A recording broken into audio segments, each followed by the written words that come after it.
Chapter 542. Ning Shu was very confused about who the other quest taker was and whose body it was in.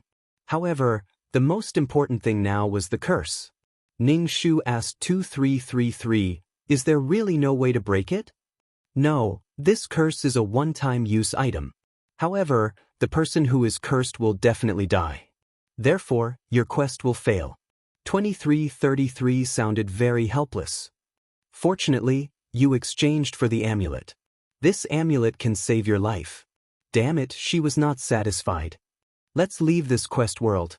2333 said Ning Shu. "After all, the person who is cursed will die soon." Ning Shu bit her lips and asked, "How do we leave?" "Of course, we die. Kill yourself." 2333 said without much care. Damn it, how could she do such a stupid thing? Once she died, Mu Shui would ascend to the throne.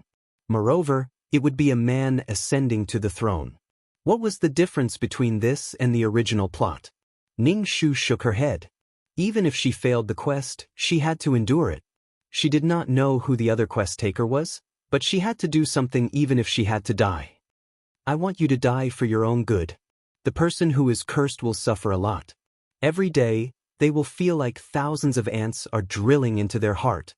The pain will break their bones. You can say that they will die from the pain. They will also vomit blood." 2333 sounded very helpless. What the hell? Ning Shu was so shocked that she almost jumped up. This was the first time she had seen such an evil item. Moreover, it was used on her. Ning Shu always chose items to protect herself and increase her strength. She did not know that there was such an item. Ning Shu felt a fishy sweetness in his throat as blood surged up. Ning Shu smiled and swallowed the blood. He picked up the teacup and took a sip to rinse his mouth. Then he swallowed the blood in his mouth with a gulp. 2333. That this was a true portrayal of the mixed blood swallowing the teeth. "You really don't want to leave?" 2333 asked. "This is very, very painful. Very, very painful. Very few people can withstand it. This is the system's most evil item. The people who are cursed will kill themselves." Ning Shu, he was already afraid, yet he was still exaggerating the horror of this curse. Ning Shu was on tenterhooks, but when he thought of running away in such a cowardly manner, it was simply too useless. "Endure it. I'm someone who has endured the pain of chemotherapy for more than 10 years. No matter how great the pain is, I can endure it." Although Ning Shu was already mentally prepared, she still experienced what it meant to be in so much pain that she wished she was dead. Her internal organs felt as if countless needles were pricking her, and it was so painful that she almost stopped breathing. Moreover, it was as if a hammer was slowly and rhythmically breaking her bones inch by inch. Not only that, but he was also vomiting blood. For a moment, Ning Shu wanted to die just like that, as if he was in purgatory. Even though Ning Shu had prepared painkillers, it was useless. This curse seemed to be attacking the nerves, causing a feeling of extreme pain. It was as painful as it could be, overlapping the extreme pain of a human. Ning Shu was in so much pain that he rolled on the bed, biting the blanket tightly. When the pain was unbearable, Ning Shu stuffed antidote pills into his mouth. This was a curse similar to a poison. Although taking antidote pills was useless, Ning Shu could only hypnotize himself that it was useful. "Your Majesty, Your Majesty." Maid Autumn, who was holding a spittoon beside the dragon bed, was so anxious that she was crying. "I'll go find the imperial physician." "Come back." Ning Shu's breathing was weak. "Don't spread it. What's the use of calling the imperial physician? The imperial physician couldn't cure it." Ning Shu was now suffering. "Your Majesty." Maid Autumn looked at the blood in the spittoon with a terrified expression. Fortunately, his body seemed to be able to withstand the pain. Ning Shu was barely able to endure the pain. He asked Maid Autumn to get rid of the blood-stained flyers on the bed so that no one would notice. Ning Shu was in so much pain that his body was trembling. All the muscles in his body seemed to have gone out of control. Ning Shu couldn't even raise his hand. Ning Shu's breath was weak as she lay on the bed. She kept chanting the clear heart mantra in her heart, hoping that the clear heart mantra could dissipate some of the despair, hatred, and the urge to die. Ning Shu, why don't we go? This is only the first wave. It will only get more and more painful. Anyway, this mission has failed. There's no point in holding on like this. 2333's voice sounded in Ning Shu's mind. Ning Shu wanted to smile, but the pain made his face look hideous. I can't suffer for nothing. 2333 could only sigh. When you go back, remember to exchange for an aura that can resist curses. The missions in the future will get more and more complicated. It's normal for quest takers to be enemies. It's all up to each other. Ning Shu swallowed the blood in her mouth. She had never noticed such an item before. It seemed that she would have to browse the system store more in the future. There were items that could protect people, and there were items that could harm people. Ning Shu recited the clear heart incantation and fell asleep in a daze. She didn't know how long she had slept, but Maid Autumn's voice rang out beside her ear. Your Majesty, your body is not feeling well. Will you be attending court today? Ning Shu opened her eyes. Her whole body was numb. She struggled to get off the bed and sat in front of the bronze mirror. When she looked into the bronze mirror, Ning Shu was so scared that she almost dropped the mirror. The person in the mirror was as white as a sheet. To be precise, it was pale. Put more rouge on me. Ning Shu's voice came out from her throat. After a while, Ning Shu's face looked much better. It didn't look so scary anymore. Hold a cup of water. I will be thirsty. Ning Shu's voice was a little hoarse. She could vomit blood at any time. She could rinse her mouth with a cup of water. Otherwise, her mouth would be full of red teeth. Maid Autumn nodded. Ning Shu's legs were trembling as she walked. Her body was in too much pain. Ning Shu walked very slowly. She had to pretend to be graceful and elegant, but under her skirt, her legs were like sifting chaff. The moment she sat on the dragon throne, Ning Shu sighed in her heart. It was so comfortable to sit there.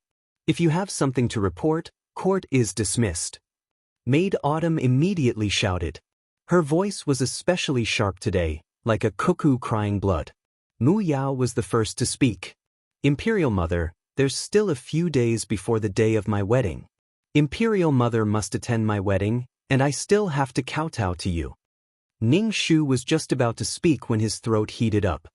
He swallowed the blood with difficulty and waved at Maid Autumn. Maid Autumn immediately took the teacup that the palace servant behind her was holding.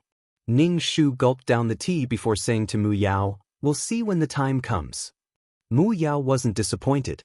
She knew that her Imperial Mother was busy with government affairs all day.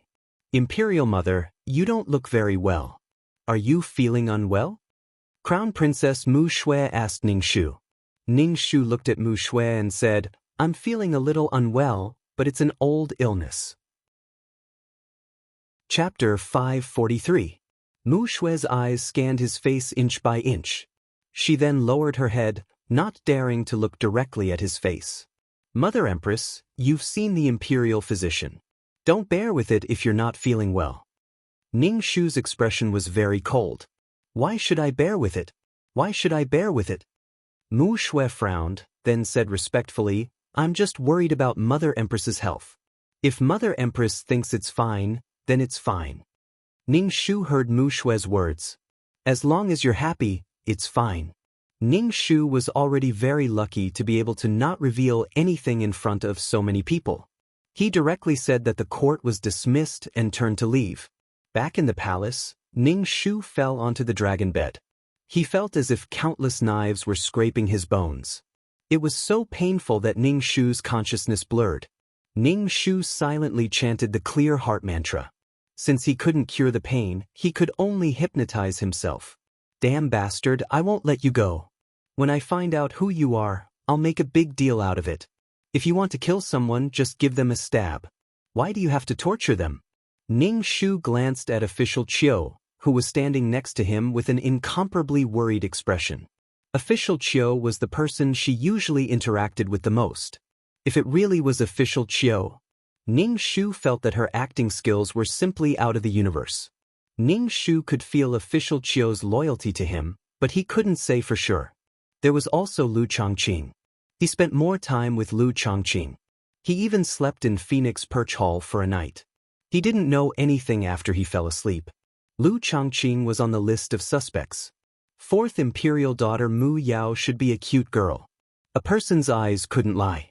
It wasn't easy for mission enforcers to pretend to be so pure and innocent. There was also Mu Shui. Ning Shu suspected Mu Shui the most. If the soul in Mu Shui's body was a quest enforcer, then a quest enforcer had helped Mu Shui counterattack. It turned out that Mu Shui, who was cannon fodder, had offered her soul to the quest enforcer to counterattack. If it was a woman's soul in Mu Shui's body, Ning Shu wouldn't mind. But it just had to be a man. Moreover, that man seemed to be an ambitious man who wanted to turn the matriarchal empire into a male-dominated society. Once thoughts surfaced, they couldn't be controlled. Most importantly, he had actually put a curse on himself. Ning Shu would rather die from the pain than let him complete the task easily. "I'll drag you down with me. Your Majesty, why don't this servant go and find an imperial physician? Why are you in so much pain?" Official Autumn was extremely anxious. Ning Shu waved his hand. "Don't worry about it. There's no need to find an imperial physician. Bring the memorials to me." Ning Shu didn't even want to move. Official Autumn placed the memorials in front of Ning Shu. Ning Shu's eyes were in a daze. The words on the memorials were blurry, one blurring into two. "Read them to me," Ning Shu said to Official Autumn. "This servant doesn't dare." Official Autumn knelt on the ground with a thump. Ning Shu said indifferently, "If I say you can, then you can." In the end, it was Official Autumn who read the memorials to Ning Shu one by one, allowing Ning Shu to understand some things from these memorials. After Official Autumn finished reading a memorial, Ning Shu held a cinnabar pen and wrote in circles on the memorial. In order to prevent his hand from shaking too much, Ning Shu used his left hand to hold his right wrist. Only then could he write without shaking. Ning Shu, it really was painful. Living like this was truly painful. Every day was so painful that he wanted to die. He also had to vomit blood. How much blood could a human's body vomit? And right now, Ning Shu couldn't eat anymore. It was as if his stomach had lost its ability to digest.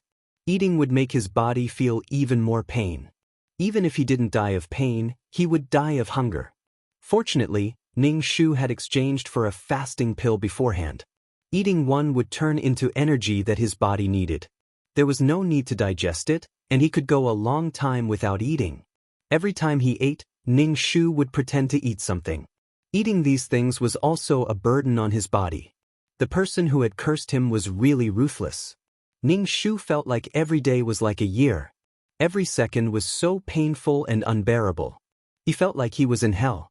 He didn't know when this hell would end. Ning Shu had been thinking of a way to deal with Mu Shui. Whether the task enforcer was Lu Changqing or Mu Shui, their goal should be the Dragon Throne. He must remove Mu Shui's status as the crown princess and find a successor. Ning Shu was afraid that he wouldn't be able to endure it and die. Even if he defeated Mu Shui, these ministers would push the 4 imperial daughters to the throne. Ning Shu would really vomit blood and die. Ning Shu was hanging on by a thread. He didn't want Mu Shui to become the empress. Ning Shu had already thrown the task to the back of his mind.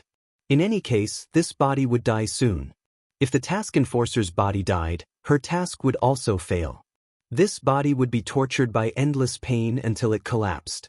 Ning Shu endured the pain in his body and still went to court every day. It was just that the makeup on his face was getting thicker and thicker. His lips were starting to turn blue. Every time he went to court, he would put on red lipstick and heavy makeup. Seeing that Mu Shui was getting more and more confused and even began to indirectly ask about her physical condition, Ning Shu was 80% sure that the soul in Mu Shui's body was a mission enforcer. However, Ning Shu was more curious about how Mu Shui managed to put a curse on her. Did she do it in her own mansion? How did this curse get to me? Ning Shu asked 2333 in his mind. 2333 said, "The curse needs a carrier. Anything can be a carrier. Then, a specific person will touch the carrier, and the curse will be transferred to the person. It's very insidious." Ning Shu frowned. She had touched a lot of things. Who knew which one was the carrier of the curse? Ning Shu had learned that there was no such thing as the most sinister in the human heart. There was only something more sinister. In the future, he would have to exchange for more things and arm himself to the teeth. It would be great to see these people who wanted to harm others see their things fail. Ning Shu knew that Mu Shui had started to gather the officials in private. She just didn't dare to make too big of a move in private. She was probably building momentum for her ascension to the throne. Also, Mu Shui had some talented men under her command. It seemed that she planned to let these men become officials after she ascended to the throne. He was determined not to let this happen. There were too many planes where men were superior to women. Ning Shu wanted to see these men live a lowly life under the control of women. You could say that Ning Shu had a bad taste. Anyway, that was what Ning Shu thought. Even if there was a day when men could rise up again, Ning Shu didn't want that day to come so soon. Your Majesty, the Phoenix Queen is waiting outside the palace. Do you want to see her? Autumn Maid saw that Ning Shu was in so much pain that the veins on his forehead were popping. His face was distorted. Autumn Maid carefully asked Ning Shu. Ning Shu shook his head. He didn't want to see the Phoenix Queen. If he looked like this, the Phoenix Queen would definitely see through him. Ning Shu didn't want the news of him being poisoned to spread. Otherwise, it would give Mu Shui a chance to rule the country. His position as the Empress would be taken away. Chapter 544. When Lu Changqing heard Autumn say that His Majesty did not want to see him, he glanced into the hall and said to Autumn, "Please take care of His Majesty, Autumn." Autumn hurriedly bowed. "This is your servant's duty." Lu Zhangqing glanced into the hall again before turning to leave. Autumn walked into the hall. Ning Shu said, "Your Majesty, the Phoenix Empress has left." Ning Shu asked, "What does the Phoenix Empress want from me?" "It seems to be some tonic soup for your Majesty." Autumn saw that Lu Changqing was carrying a box of food and then took it away. Ning Shu was speechless. Tonic soup again. If she drank every tonic soup Lu Changqing brought over, who knew how nourishing she would be? She might even be too weak to take it. However, Ning Shu guessed that Lu Changqing had probably come to test him to see if there was anything wrong with his body. In any case, Ning Shu was extremely wary of Lu Changqing and Mu Shui. "Your Majesty, today is the 15th, Autumn said. "So what if it was the 15th? She was in so much pain that she felt like she was walking on a steel knife. Would she still go to Phoenix Perch Palace? When she was in pain, she wanted to bang her head against the wall. Even a blind person could see that something was wrong with her. Ning Shu repeatedly reminded Autumn, "Pay attention to the people below. Don't blabber." "I will pay attention." Autumn saw that Ning Shu's clothes were soaked with sweat and quickly prepared hot water for a bath. At night, the servants of Phoenix Perch Palace came to invite Ning Shu and asked if Ning Shu would go to Phoenix Perch Palace. Autumn directly said that His Majesty was busy with government affairs and would not go. The servants went back to tell Lu Changqing that His Majesty would not be coming to Phoenix Perch Palace tonight. Lu Changqing heard this and pursed his lips. Finally, he said, "Go to bed." The next day, when Ning Shu went to court and saw Mu Shui, she threw a memorial at Mu Shui's face. Mu Shui was stunned for a moment. When she was hit by Ning Shu, she forgot to dodge and was hit on the forehead by the hard corner of the memorial. Her skin was broken and beads of blood flowed out. Mu Shui touched her forehead and saw the bright red blood stains on her fingers. A fierce look flashed across her face as she knelt down and lowered her head in fear. "I don't know why Imperial Mother is so angry. Your Majesty, please calm down." The civil and military officials all knelt down. "Open the memorial and see what's written on it. Crown Princess, you're the heir to the throne, yet you're keeping a bunch of concubines outside. What are you doing? As the Crown Princess, you should be cautious at all times. Do you want the entire country to think that the Crown Princess is a licentious person? Do you still want to be the Crown Prince?" Ning Shu coldly said, "Raising such a group of male pets, the sound of perverted music from them can be heard next door." Mu Shui tightly knitted her handsome brows and picked up the memorial on the ground. She opened it and read it. The contents of the memorial were accusing her of being licentious and having a lot of male pets, which went against the dignity of a crown prince. Ning Shu coldly looked at Mu Shui. What else do you have to say? Mu Shue's face was gloomy. Those men weren't male pets, they were the talents he found. Would he play with them? Mu Shue felt as if she had stepped on feces. Mu Shue couldn't understand. How could she be impeached? As for disturbing the neighbors next door, those people wouldn't do such a stupid thing. Mu Shue glanced at the high and mighty empress and didn't refute. I know I'm wrong. If you know you're wrong, then you should change. How can I rest assured to hand the country over to you like this? Send these male pets back to where they came from. Don't let them appear in Xian City again. Ning Shu felt as if the bones in his body were about to shatter. His voice was practically stolen from the gaps between his teeth. His entire body was drenched in sweat. When the ministers saw Ning Shu's body trembling slightly, they only thought that Ning Shu was angry. One by one, they shouted for Ning Shu to calm down. Mu Shue kowtowed to the ground and said in a muffled voice, I know. As the crown prince, you must always pay attention to your actions. Dismiss these male pets and ground them for a month. Ning Shu felt as if something was bubbling up in his throat. He was almost about to spit it out. He couldn't even swallow it. Ning Shu flicked his sleeves and turned to enter the side chamber. Eldest imperial sister, your forehead is bleeding. Are you all right? Mu Yao reached out to help Mu Shue up. Mu Shue brushed away Mu Yao's hand and stood up. She didn't even look at Mu Yao and turned to leave. Her back was filled with a cold aura. Mu Yao wrinkled her delicate nose. She felt that her eldest imperial sister didn't like her. Her attitude towards her was also strange. However, Mu Yao didn't care about Mu Yao's attitude. She happily returned to the residence. She was about to get married. As soon as Ning Shu entered the side chamber, he couldn't hold it in any longer. He spat out a large mouthful of blood. This time, the blood wasn't bright red. Instead, it was mixed with blood clots.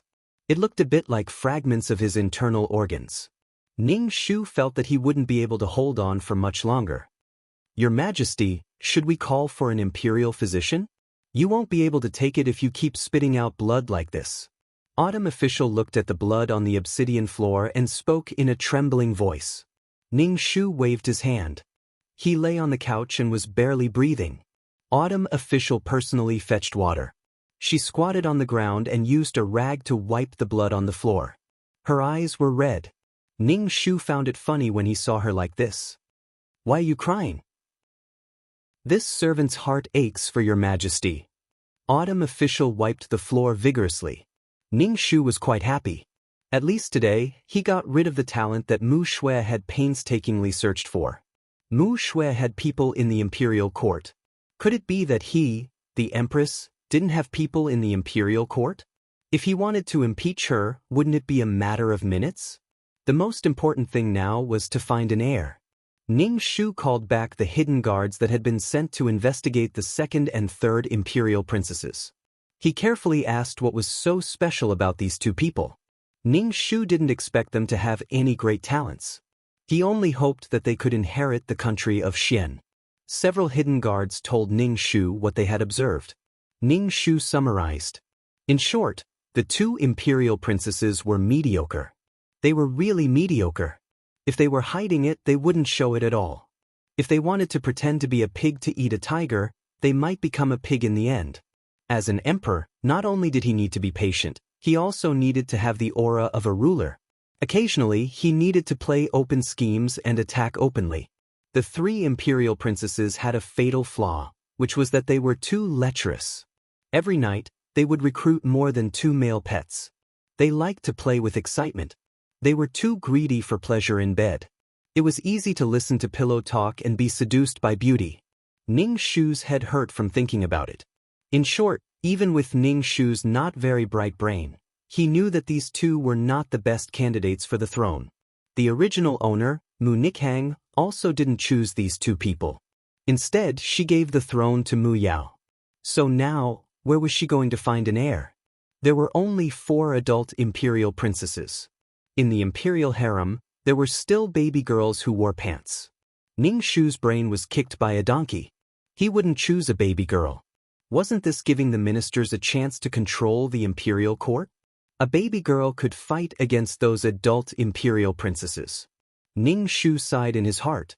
The pain was unbearable. He stuffed an antidote pill into his mouth. Although it didn't have any effect, at least it had a psychological effect. If he took the pill, it would definitely be useful. Chapter 545. Mu Yao was going to marry the Yuan Jun, so Ning Shu had to give them a wedding gift.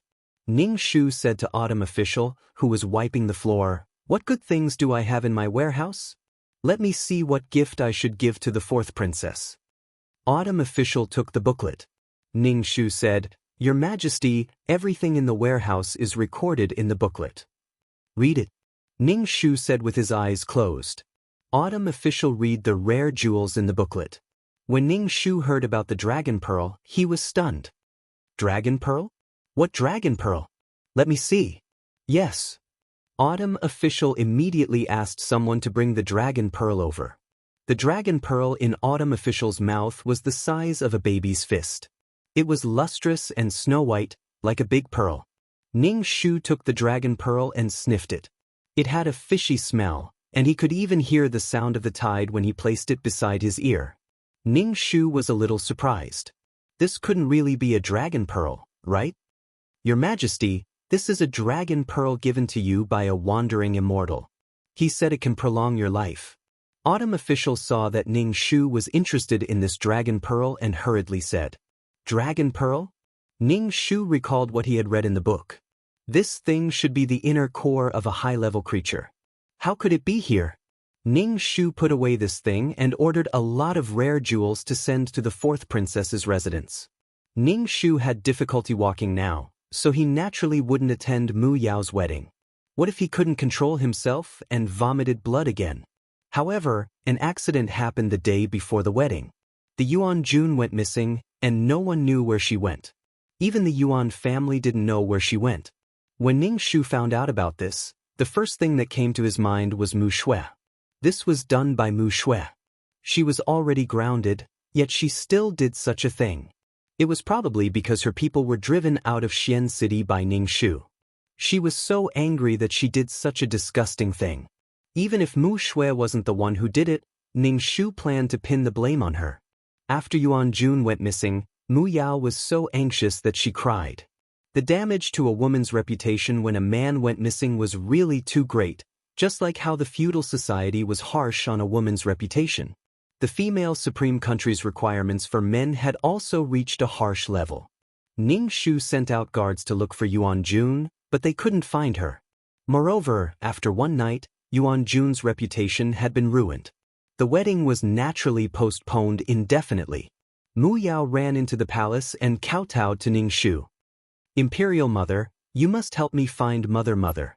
Ning Shu was in so much pain that his whole body was trembling. He swallowed the blood in his throat and drank a cup of water before saying, "But progenitor's reputation has been ruined." Mu Yao immediately said, "I don't care about your reputation at all. I like him as a person. Even if he loses his chastity, I don't care." Mu Yao was different from the people of this world. She didn't think it was a big deal for a man to lose his chastity. Ning Shu nodded and said, "Since you want to marry Yuan Jun, then marry him. But marrying a man who loses his chastity is a blow to the imperial family's reputation." "Mu Yao, isn't your wish to travel the world? I'll let you give up your identity as an imperial daughter and take your 3 husbands and 4 attendants to travel the world. Of course, you're still my daughter. I'll give you money and send people to protect you." Mu Yao was stunned for a moment. She looked at Ning Shu and finally knelt on the ground and kowtowed to Ning Shu. She said with tears flowing down her face, "Imperial Mother, I'm willing. But I can't bear to part with you." "It's fine, you can come back to see Imperial Mother at any time. Mu Yao, don't have the intention to harm others, and don't let your guard down against others. Even if it's the people by your side, you have to be extra vigilant." Ning Shu looked at Mu Yao's reluctant and pure face and couldn't help but speak out. Mu Yao's tears flowed down when she heard Ning Shu's words. "Imperial Mother, you're so good to me. I can't bear to part with you. Then don't marry Yuan Jun." Mu Yao hiccuped. "Let's go. When the time comes, listen to my command." Ning Shu waved his hand. Mu Yao stood up and moved in front of Ning Shu. She kissed Ning Shu's face and hugged Ning Shu. Her body was in so much pain that it convulsed slightly. Imperial Mother, I love you.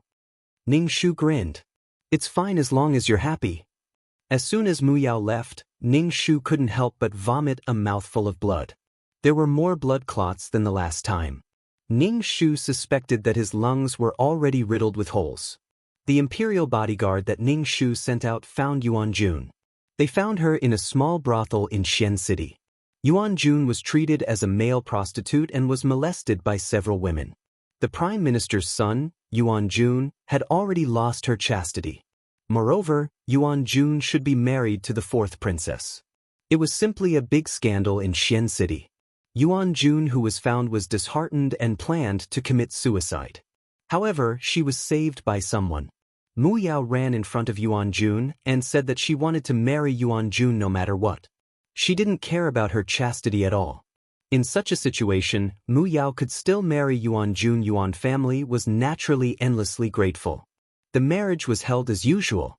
Ning Shu sent a lot of jewelry over. These things should allow Mu Yao to live a peaceful and happy life for the rest of her life. The men around Mu Yao loved Mu Yao very much. Mu Yao should be as happy as in the plot. Now what Ning Shu wanted to do was to make Mu Yao disappear.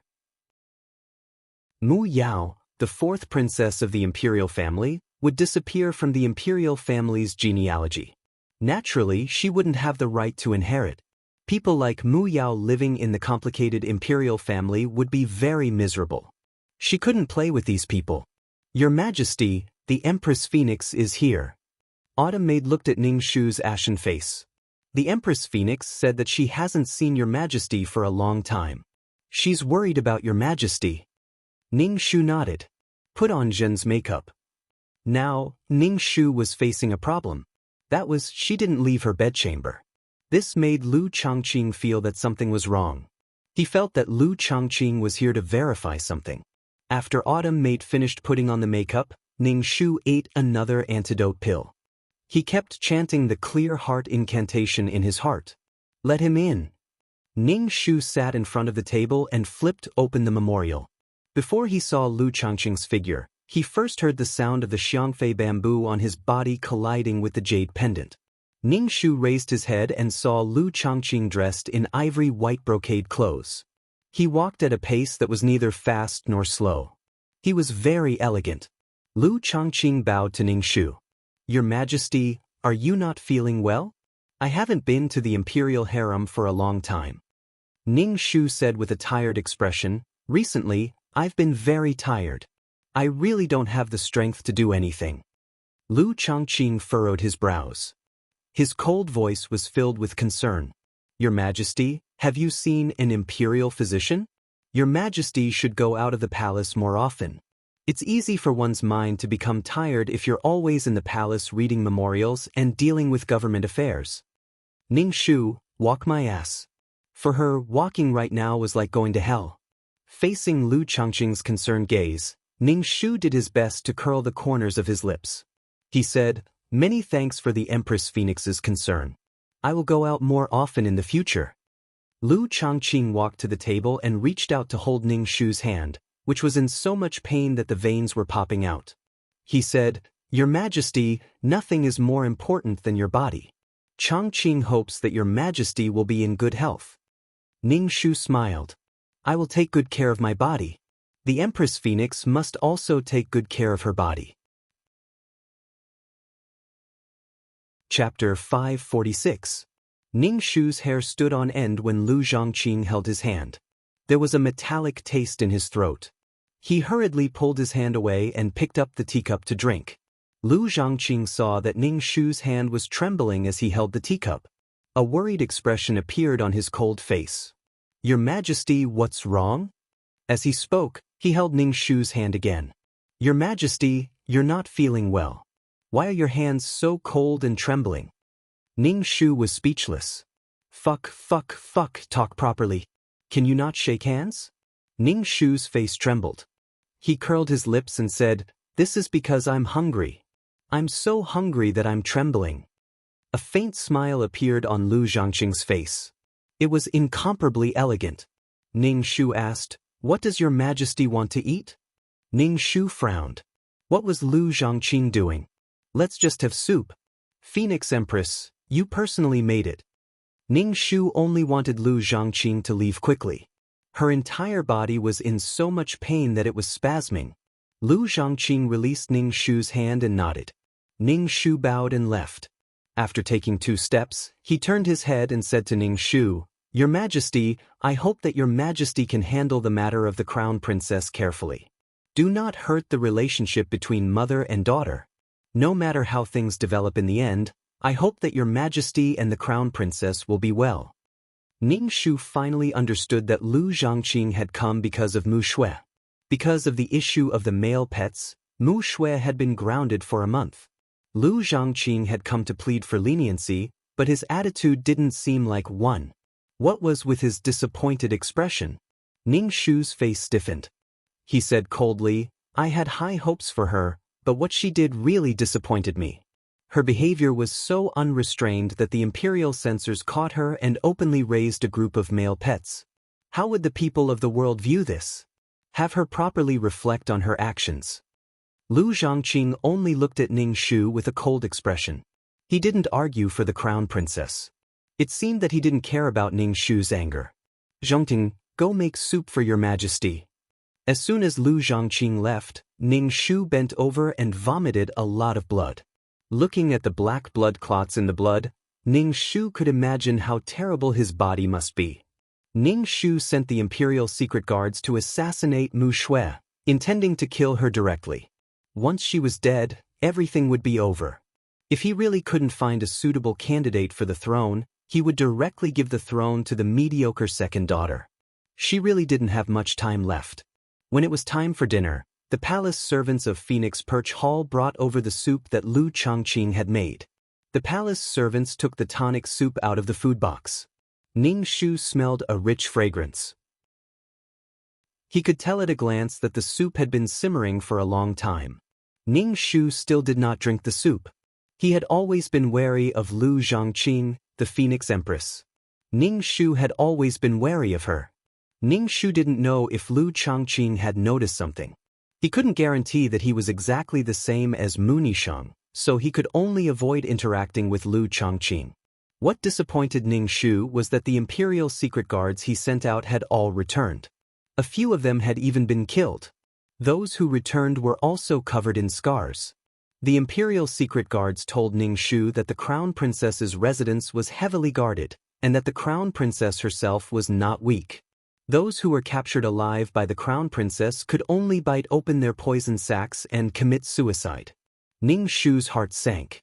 The crown princess was not weak. If she couldn't do it in the dark, she could only do it in the light. Now, he could only remove the crown princess from the position of crown princess. Ning Shu rubbed her forehead. Her head was throbbing with a throbbing headache. The mission was not easy to begin with. His body was not strong enough. He was in so much pain that he couldn't think. Ning Shu could no longer read the memorials by himself. He had to rely on Maid Chiu to read them to him. His skin had already begun to bruise. His blood vessels must have ruptured and the blood seeped into his skin. What a broken body! Ning Shu gritted his teeth. Even if he had to die, he had to deal with Mu Shui first. When the weather was good, Ning Shu gritted her teeth and walked out of her bedchamber to stroll around.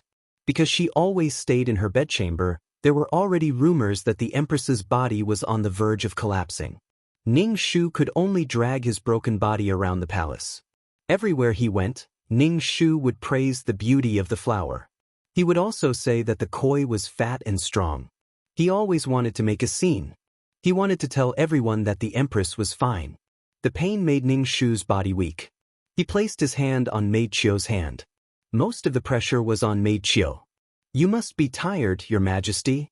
Why don't you go back to the palace?" Ning Shu asked. Ning Shu squinted his eyes and looked at a pavilion not far away.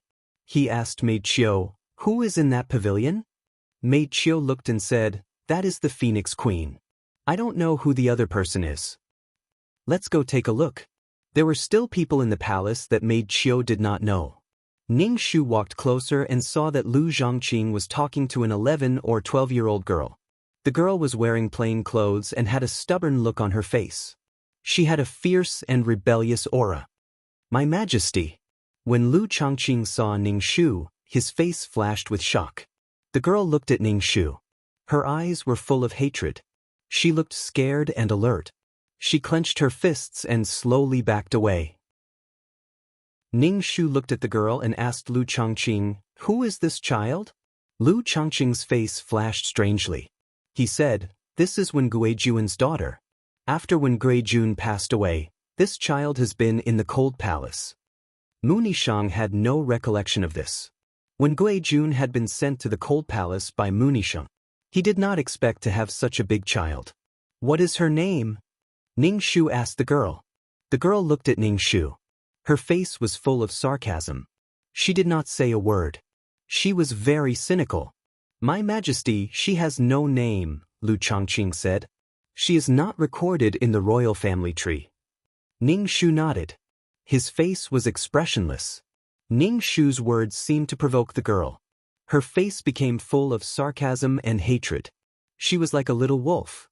She wanted to bite Ning Shu, but she was afraid that he was stronger than her. Ning Shu ignored the girl's hateful expression. He said to Lu Chongqing, "What did the Phoenix Queen say to this child?" Lu Chongqing's expression was calm. He said, "This child is pitiful. She doesn't have enough to eat or warm clothes. She has to fight for food with the lowest palace servants.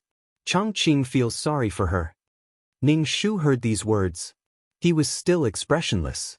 He glanced at the girl and said, "It's getting late. I should go back to the palace and read the memorials." From beginning to end, Ning Shu did not say anything about the child's existence. He was ruthless and cold. The girl looked at Ning Shu. Her eyes were red. Her expression was full of disgust. After Ning Shu left, Lu Chongqing said gently to the girl, "Stay by my side. Don't go back to the cold palace." Lu Chongqing reached out and placed his hand on the girl's head. His voice was full of pity. "You are the daughter of a royal family. You should not live like that in the cold palace." Chapter 547. Lu Zhongqing wanted the girl to live with him. But the girl's expression was very sarcastic. She pushed away Lu Zhongqing's hand on her head. "I don't want it. Or you. I've lived in the cold palace for so many years. I don't need your fake kindness. Everyone in the palace is half-hearted. You don't have to pretend to be nice to me while thinking of how to use me." Lu Zhongqing frowned. He was very tolerant of the girl. He stuffed the snacks on the stone table into the girl's arms. "Take it and eat." The girl held the plate with an unnatural expression. "You gave it to me. I didn't ask you for it." The girl ran away in a flash. Lu Zhongqing looked at the girl's back. Her body was shrouded in an indescribable sadness, confusion, and struggle. Ning Shu walked back to the sleeping quarters. He lay on the dragon bed, unable to move. His clothes were also drenched in sweat. He vomited blood, which flowed from the corner of his mouth to his neck. The bedsheets were covered in blood. Autumn Maid wiped Ning Shu's mouth while crying. "Your Majesty, should we call the imperial physician?" Ning Shu didn't say anything. He felt that his body was already smashed to pieces. Death by 1,000 cuts was nothing more than this. Ning Shu personally tested the most vicious curse in history. After going out for a trip today, Ning Shu felt that her days were getting shorter and shorter. She would probably break down soon. "Your Majesty, wear the dragon ball." Autumn Maid Ning Shu said. "The immortals said it's good for the body." Ning Shu shook his head. Although it was called a dragon ball, it was actually the inner core of a spiritual monster that could be cultivated in a high-level plane. There was only energy inside, and it didn't have the ability to extend one's life. If Ning Shu cultivated the chi force of a peerless martial art, he might be able to absorb this energy. But if he swallowed the inner core now, he might be directly blown to pieces by the violent energy inside. Mu Yao entered the palace to see Ning Shu. Ning Shu could only climb out of bed and let Autumn Maid redo his makeup. When Mu Yao saw Ning Shu, she asked, "Imperial Mother, when can I leave?" Ning Shu said with some difficulty, "I'm still planning. To make a princess disappear, there must be some twists and turns. Why are you in such a hurry? Mu Yao sighed. Her expression was a little helpless. She had married Yuan Jun, but Yuan Jun was always worried about her loss of chastity. She had repeatedly told Yuan Jun that she really didn't care at all. Mu Yao really didn't care. In her world, men didn't have any moral integrity and messed around too much. Moreover, the servants in the residence were also talkative and always said some bad things. The current Yuan Jun had fallen into a state of self-loathing. Right now, Mu Yao just wanted to take her mother and the male pets in the backyard to go sightseeing and travel to every corner of the world. In the past, she didn't have the chance to travel around the world. Now that she had the Emperor's mother's sponsorship, she was a little excited just thinking about it. Ning Shu drank a cup of water to suppress the blood in his throat before saying, "It won't be long. When the time comes, listen to me." "Thank you, Imperial Mother." Mu Yao was very happy. "Imperial Mother, you're so good to me."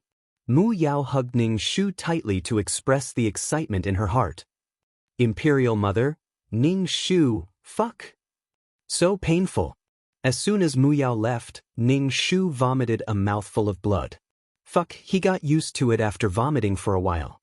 Late at night, Ning Shu sent out the Imperial Secret Guard to capture the young girl in the cold palace.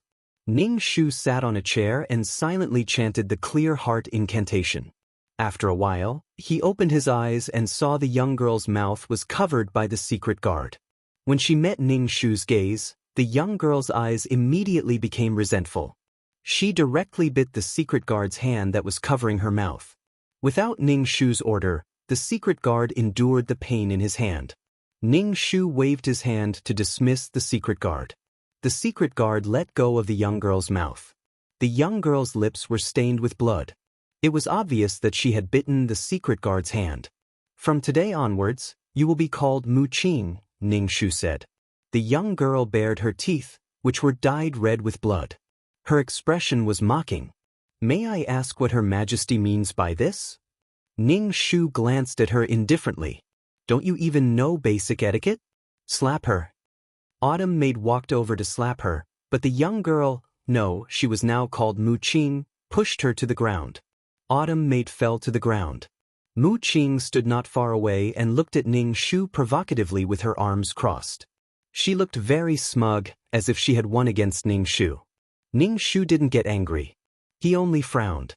"You've lived in the cold palace for so many years. How come you haven't been beaten to death?" Mu Qing's expression was as fierce as a wolf's. "I'm not afraid of death. Others are afraid of death, so I'm alive." Ning Shu made an oath sound. So she was holding on with her threatening aura. "You're the high and mighty empress. Why do you care about a lowly person like me?" Mu Qing's face was filled with disgust and hatred for Ning Shu. Her hands were clenched into fists, and her body was trembling slightly. Clearly, she was trying her best to suppress her emotions. Ning Shu drank a cup of tea and said, "Are you venting your dissatisfaction with me?" "No," Mu Qing said. "Mu Qing, I don't have a name, and I'm not called Mu Qing." Mu Qing interrupted Ning Shu. Ning Shu was very annoyed. Talking was already tiring, and this girl was still making a fuss. Ning Shu directly called the shadow guard in and said, "Beat her up. Just don't kill her." Mu Qing stared at Ning Shu with her eyes wide open. She was shocked, resentful, and wronged. Ning Shu said indifferently, "Although you're my child, you're still a stranger. You feel that I owe you anything for being able to decide your fate. But at least you're still alive. Your identity as the Empress can make others fear you. Otherwise, do you think you'd be able to live until now? Beat her." Ning Shu rubbed his forehead. He tasted something fishy in his throat and drank 2 cups of water in a row. Mu Qing didn't struggle. She squatted on the ground and hugged her head, allowing the shadow guard to beat her. Mu Qing bit her lips tightly and occasionally let out a muffled groan. "That's enough," Ning Shu said. Ning Shu looked at Mu Qing. "Can you talk properly now? Be more mature. I don't care at all about you venting your anger like this, and I won't feel guilty." Mu Qing looked at Ning Shu, her eyes red. "Don't you feel a trace of guilt towards father? I'm the Empress." There's a reason for everything I do. Ning Shu said indifferently. I won't say anything about the past. Even if I was wrong, I'll just let it be. Mu Qing had been unruly before. Now that she heard Ning Shu's words, tears immediately fell. Father was talking about you before he died, but he ended up wrapped in a mess. You didn't even know he was dead. Ning Shu's head hurt. He was in a daze. He kept chanting the clear heart incantation in his heart. Hearing Mu Qing's mournful accusations, Ning Shu was very irritated. She didn't have much time left. She didn't want to hear these old and rotten things. She didn't want to hear about the entanglement of love and hate. Chapter 548. Mu Qing cried her heart out, as if she wanted to cry out all the grievances she had suffered all these years. She wiped her tears fiercely, and her face was red from the rubbing of her rough clothes. Your Majesty? Autumn Maid saw the veins on Ning Shu's forehead bulging, and even the veins on his face were very obvious. She couldn't help but ask, Your Majesty, are you okay? Ning Shu closed his eyes. From the moment he saw Mu Qing, Ning Shu had been thinking about giving the throne to this girl. Now that he thought about it, he was too naive. Mu Qing grew up in the cold palace, and there were many things that she didn't understand.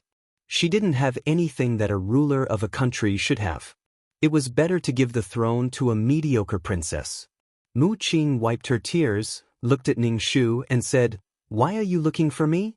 If there's nothing, you wouldn't have thought of me. Everyone wants to use me. Everyone? Ning Shu asked. Mu Qing's face showed her usual sarcasm. The Phoenix Empress wants me to live with her. She says that I'm a daughter of the royal family and should live a luxurious life. Ning Shu frowned. You know the Phoenix Empress? How could I know such a high and mighty person? One who is unaccountably solicitous is hiding evil intentions. Suddenly, two important people in the palace pay attention to me. What value do I have? Mu Qing sneered. Ning Shu rubbed his forehead. The severe headache made Ning Shu unable to think. Mu Qing was a worthless person. Why would Lu Zhangqing pay attention to her? Or did Lu Zhangqing and Mu Qing know each other? Mu Qing didn't appear in the plot at all. Mu Nishang didn't remember this person either. During the day, Lu Zhangqing seemed to be quite familiar with Mu Qing. Lu Zhangqing was sent to the cold palace by Mu Nishang. They were both in the cold palace, so Lu Zhangqing and Mu Qing should know each other. Lu Zhangqing had the memories of his previous life. He might have been reborn. Perhaps it was impossible. Lu Zhangqing was in charge of the entire harem. It was normal for him to know that there was a child in the cold palace. However, Lu Zhangqing had never mentioned this child in front of Mu Nishang. Ning Shu's head was about to explode. He vaguely guessed that Lu Changqing might have been reborn. Mu Shui might be a mission enforcer, and Lu Changqing might have been reborn. Now, both of them seemed to want to take revenge on him. Ning Shu inexplicably felt that he had taken the blame for Mu Nishang. Originally, it was just a matter of an heir, but in the end, it had become so complicated. In particular, Lu Changqing's seemingly emotionless attitude made Ning Shu unable to understand what Lu Changqing was thinking. Mu Nishang had harmed the father and daughter so badly. Lu Changqing, who had been reborn with resentment, had to do something. I have to speed up. Ning Shu asked Mu Qing, Can you read? I can't even fill my stomach. How can I be literate? Mu Qing said sarcastically. Ning Shu's face was cold. Speak properly, don't be so sarcastic. Do you know how to read? Mu Qing bit her lips, looking resentful. A little. Come and read the memorial, Ning Shu said. Mu Qing's expression was very shocked, and a trace of suspicion flashed across her face. In the end, she obediently took the memorial and read it. She stuttered as she held the memorial. Her forehead was full of sweat. After reading it with great difficulty, she folded the memorial and put it on the table. Ning Shu rubbed his forehead and asked, What does the memorial say? Mu Qing curled her lips and said, This is a memorial from a local official who has been late in paying taxes. Ning Shu glanced at Mu Qing and asked, How do you think it should be solved? I don't know. Mu Qing said straightforwardly. What do you mean by letting me read the memorial? Don't tell me you want to give me the throne to compensate me. Ning Shu felt that Mu Qing was a smart person. She just didn't have a filter on her mouth. Is the throne so easy to sit on?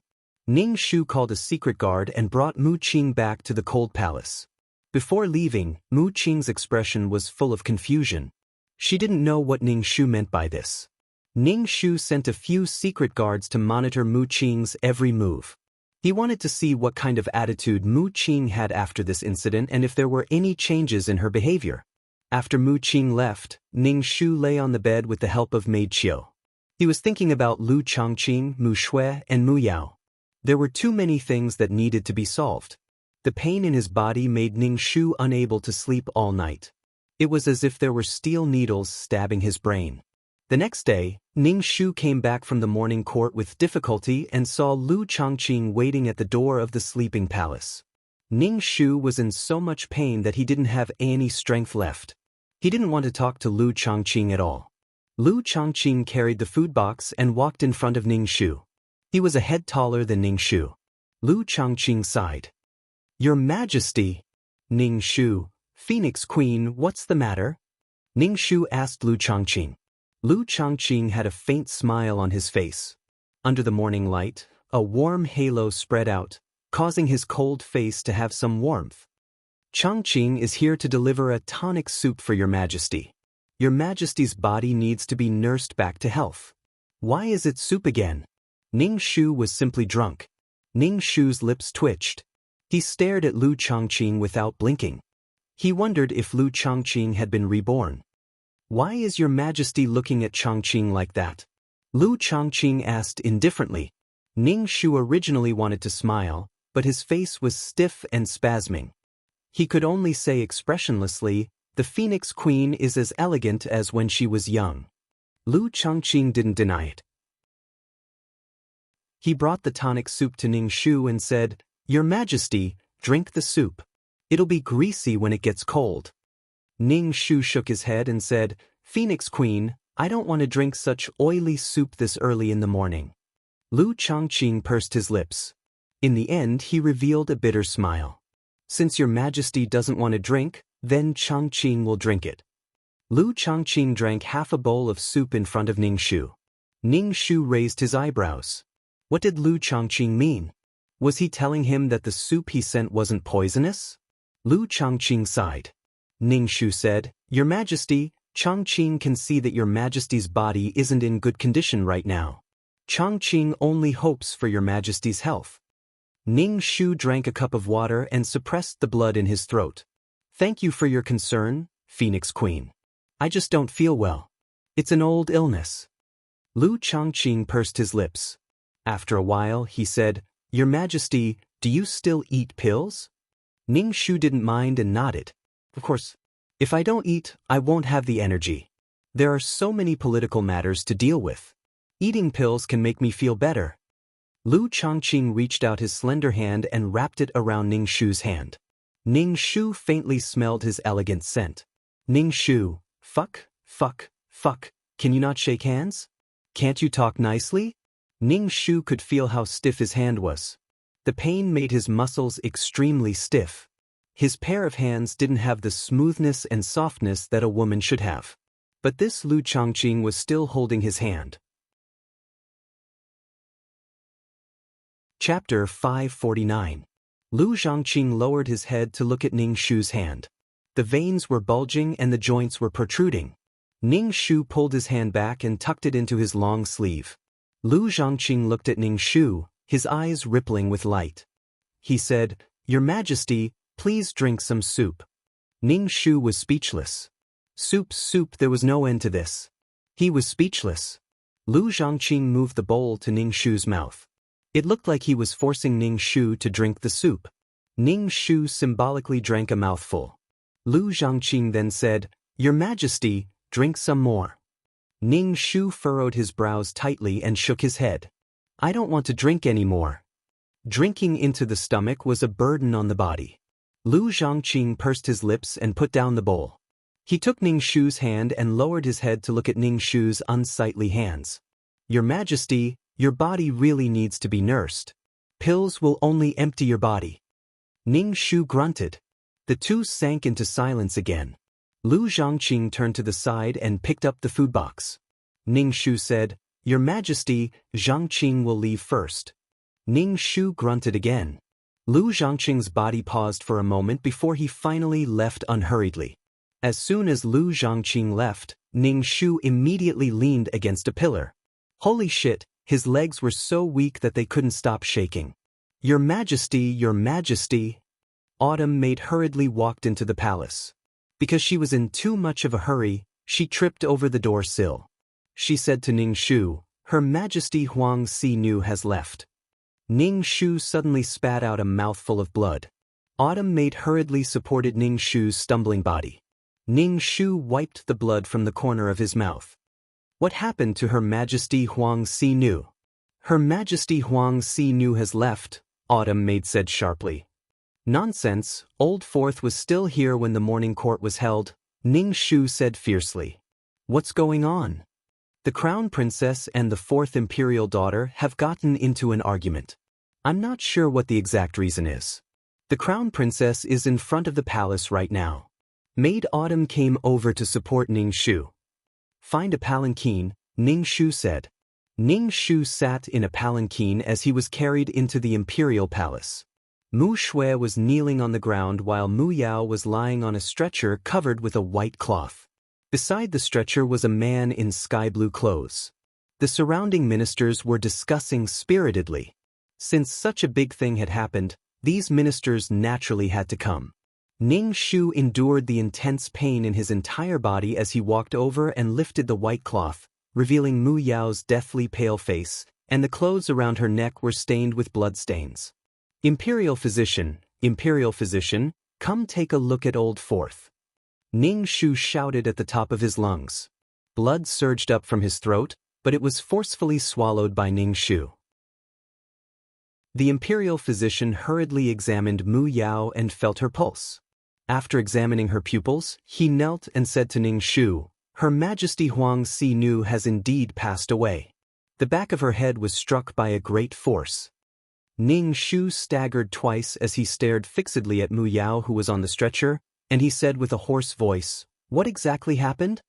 The man kneeling beside Mu Yao's corpse, Ning Shu, kowtowed, and his voice carried bone-deep sorrow and hatred. "Your Majesty, the Empress Dowager can testify. Her Majesty was killed by the Crown Princess." Ning Shu's eyes were bloodshot, and the veins on his forehead were bulging. He looked exceptionally terrifying. "Crown Princess, what happened?" Ning Shu gasped for breath. "Give me a reason why you killed your own sister." Mu Shui's brows were tightly pressed together as she kowtowed and said sorrowfully, "Imperial Mother, I was wrongly accused. It was fourth imperial sister who made the first move. I only pushed her away, and she fell to the ground." Ning Shu's body trembled violently. "She died from a push?" Mu Shui's expression was cold. "I don't know what happened either." "You don't know what happened, but do you think I know what happened?" Ning Shu was so angry that he laughed instead. He pulled the coiling dragon jade pendant from his waist and threw it at Mu Shui. Mu Shui originally wanted to dodge, but in the end, she didn't.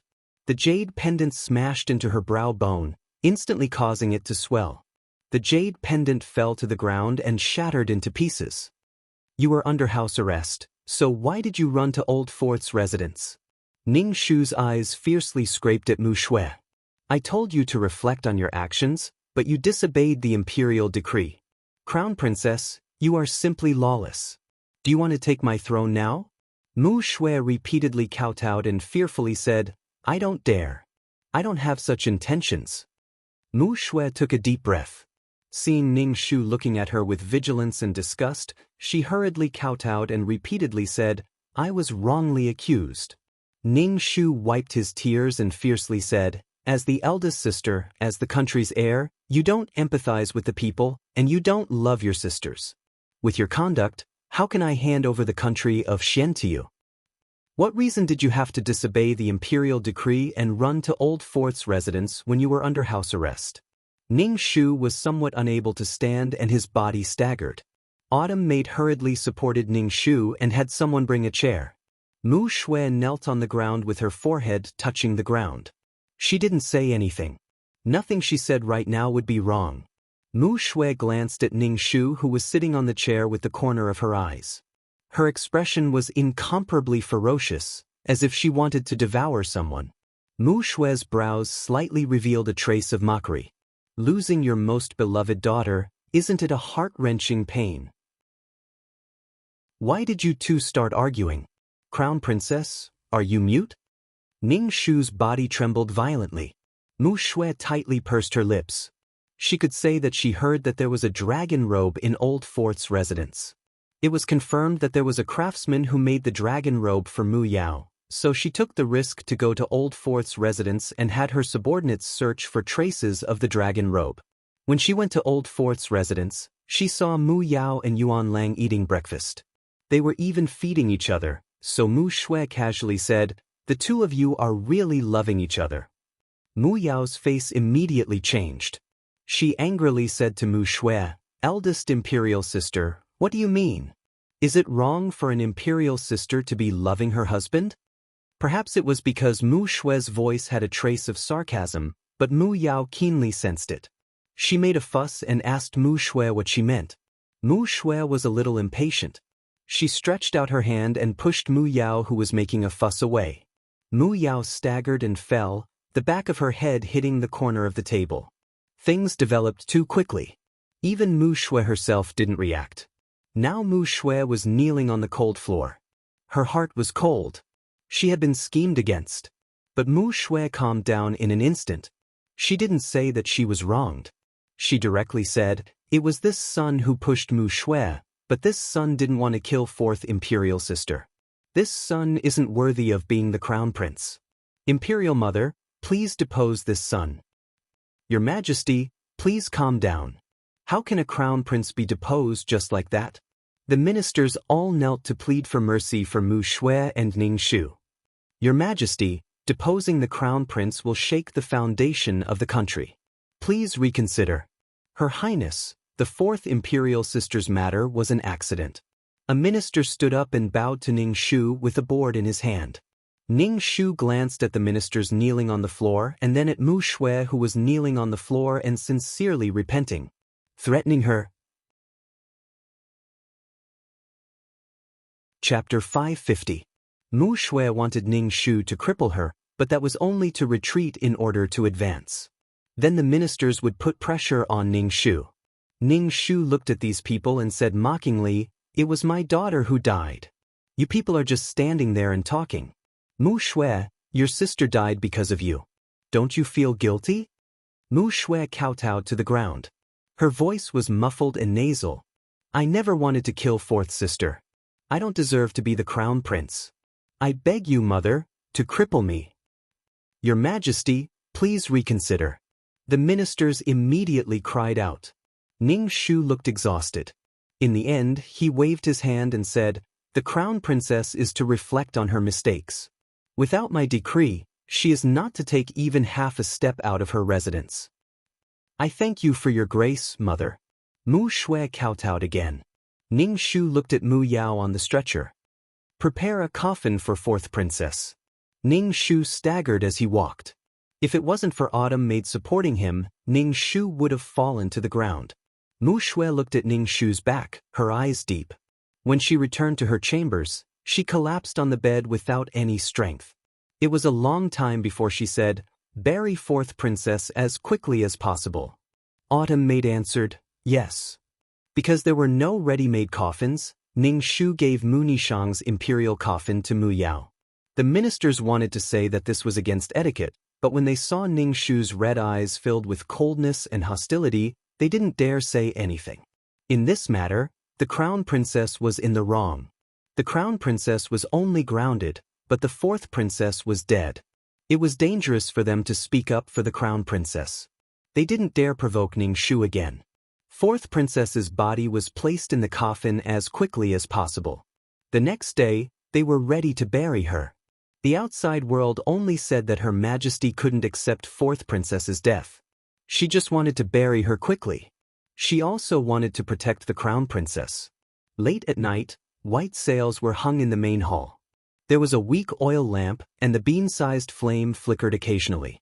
The gorgeous coffin was placed at the center, and it emitted a ghastly feeling. Ning Shu walked into the hall and pushed open the coffin with great difficulty, then she stretched out her hand to pat Mu Yao's face as she said, "Hey, you're awake." Mu Yao's face was pale. She wore gorgeous clothes and lay motionless in the coffin. Ning Shu pinched Mu Yao's nose.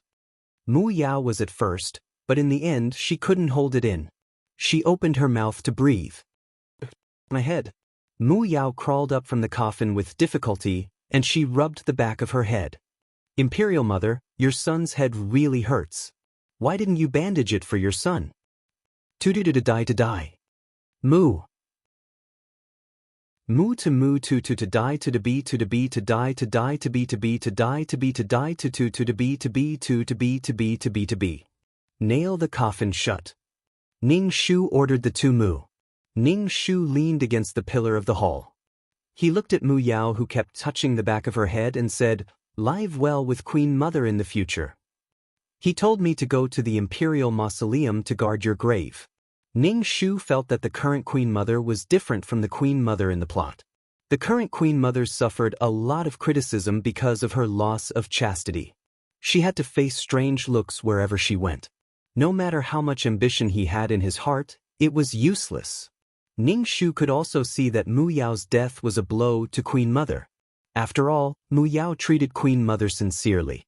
When Queen Mother was in despair, Mu Yao didn't leave her side. She planned to spend the rest of her life in the desolate Imperial Mausoleum as a tombkeeper. "Thank you, Queen Mother. I understand," Mu Yao said with a smile. "Thank you, Queen Mother, for everything you have done for me. Now, I'm going to go out and travel the world." Mu Yao said, "I'm going to travel the world with Queen Mother and the person I truly love. Fuck, what a good life." She was so jealous. She was so miserable. She didn't have long to live, yet she still had to worry about it every day. "Go out with the funeral procession tomorrow. I'll send people to protect you." Ning Shu instructed, "Don't let anyone discover you. Can you do it?" "I can do it."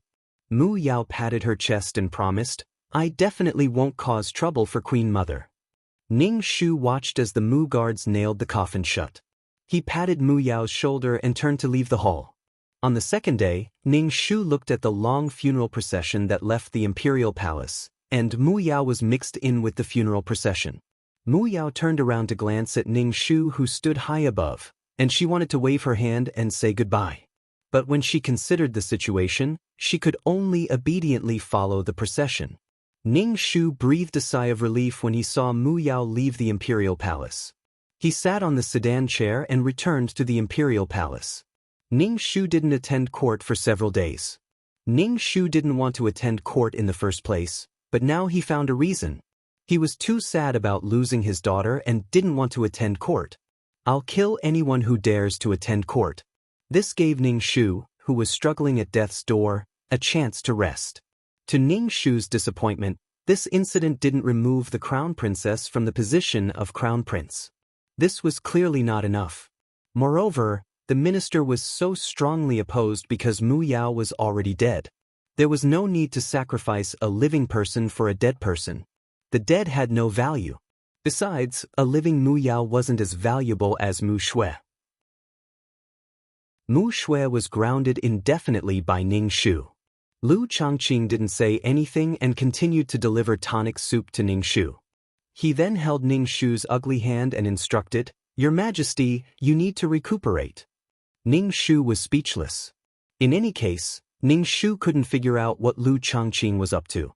In the dead of night, Ning Shu caught Mu Qing, who had been left out in the cold for a long time. She was still wearing ordinary clothes of poor quality. Mu Qing looked wary and suspicious when she saw Ning Shu. She asked, "Why are you looking for me?" Mu Qing had been very cautious these days. She really didn't know what her nominal mother was up to. She had been left out in the cold. She had to be very careful in the cold palace. She had a feeling that this person was up to no good. Ning Shu looked at Mu Qing, who was like a hedgehog covered in spikes. He asked, "How have you been?" Mu Qing was speechless. Mu Qing's current mood could only be described as, "What the fuck?" He was asking her how she was doing. He was obviously mocking her. How could he toy with her like this? Mu Qing bared her teeth. I'm doing well. Very well. Ning Shu nodded and took out a memorial. Come and read it. Mu Qing scratched her head in annoyance. She picked up the memorial and read it. After reading it, Ning Shu asked her how to solve the problem. Mu Qing directly said that she didn't know. Ning Shu glanced at her and took out a memorial for her to read. After Mu Qing finished reading it, Ning Shu asked, if it were you, how would you deal with this matter? What is the intention of the minister who submitted the memorial? I don't know. Mu Qing said directly. Ning Shu took out another memorial. Read it again.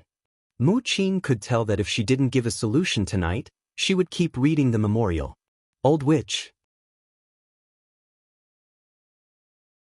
Chapter 551.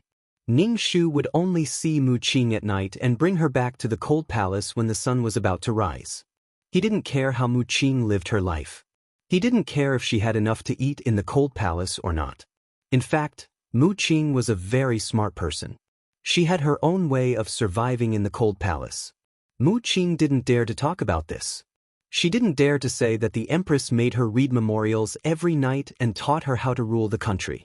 Mu Qing didn't know what the old witch meant, but she knew that if she talked about this, she would die without a burial place.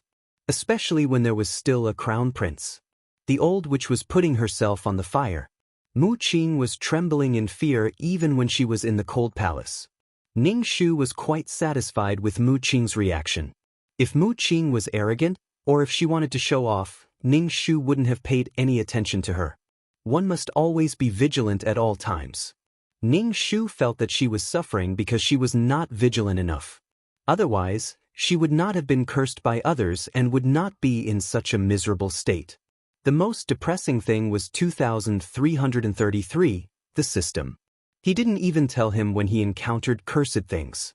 This thing doesn't even have a trace. I can't catch it at all.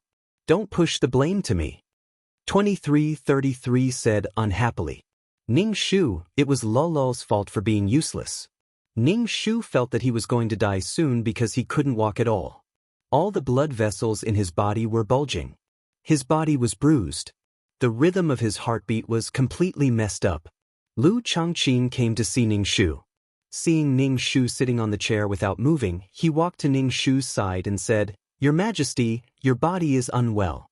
Call the imperial doctor over. I'm fine, Ning Shu said indifferently as he looked at the memorial in front of him. Lu Zhangqing reached out to hold Ning Shu's hand. Lu Zhangqing's fingers were long and slender, which made Ning Shu's hands even more pale. Ning Shu wanted to pull his hand back, but Lu Zhangqing held it. Your Majesty, you are avoiding Zhangqing. Ning Shu didn't want to have anything to do with Lu Changqing. Lu Changqing Ning Shu asked, Your Majesty, are we going to Phoenix Perch Palace tonight? Ning Shu said, I'm busy with government affairs, so I won't be going. Lu Changqing smiled elegantly. Your Majesty, please take care of your health. Ning Shu nodded. Lu Changqing bowed and turned to leave. He slowly walked away, his temperament elegant. He finally left. Ning Shu spat out a mouthful of blood. He was so annoyed that Lu Changqing kept showing his presence. What was he trying to do? Ning Shu had just spat out blood when Lu Changqing came back. Ning Shu was so scared that he almost spat out blood again. Ning Shu's face twitched as he looked at Lu Changqing.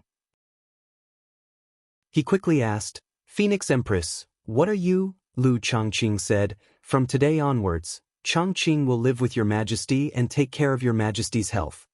Ning Shu, fuck. Living together is too much.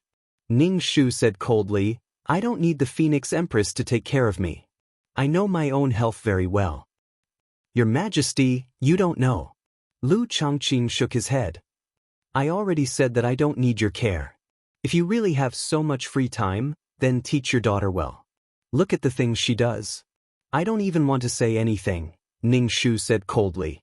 Lu Changqing pursed his lips. A trace of hurt flashed across his face. In the end he said, Your Majesty, why are you always so dissatisfied with Shui? Dissatisfied? If Mu Shui was still the original Mu Shui, Ning Shu would have given her the throne. But now, Mu Shue's body was that of a man, and he seemed to be a mission enforcer. She had cursed him so viciously. Even if he had to use his last bit of strength, he had to drag someone down with him. The current situation was just like the plot. She was the same as Mu Nisheng. In the end, she had to remove Mu Shue from the throne. Even if she couldn't, she wouldn't let Mu Shue become the empress so easily.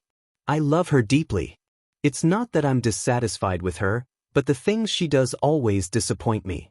Mu Yao died because of her, but she doesn't have a trace of remorse. Instead, she threatened me to depose her. Is this an attitude of remorse?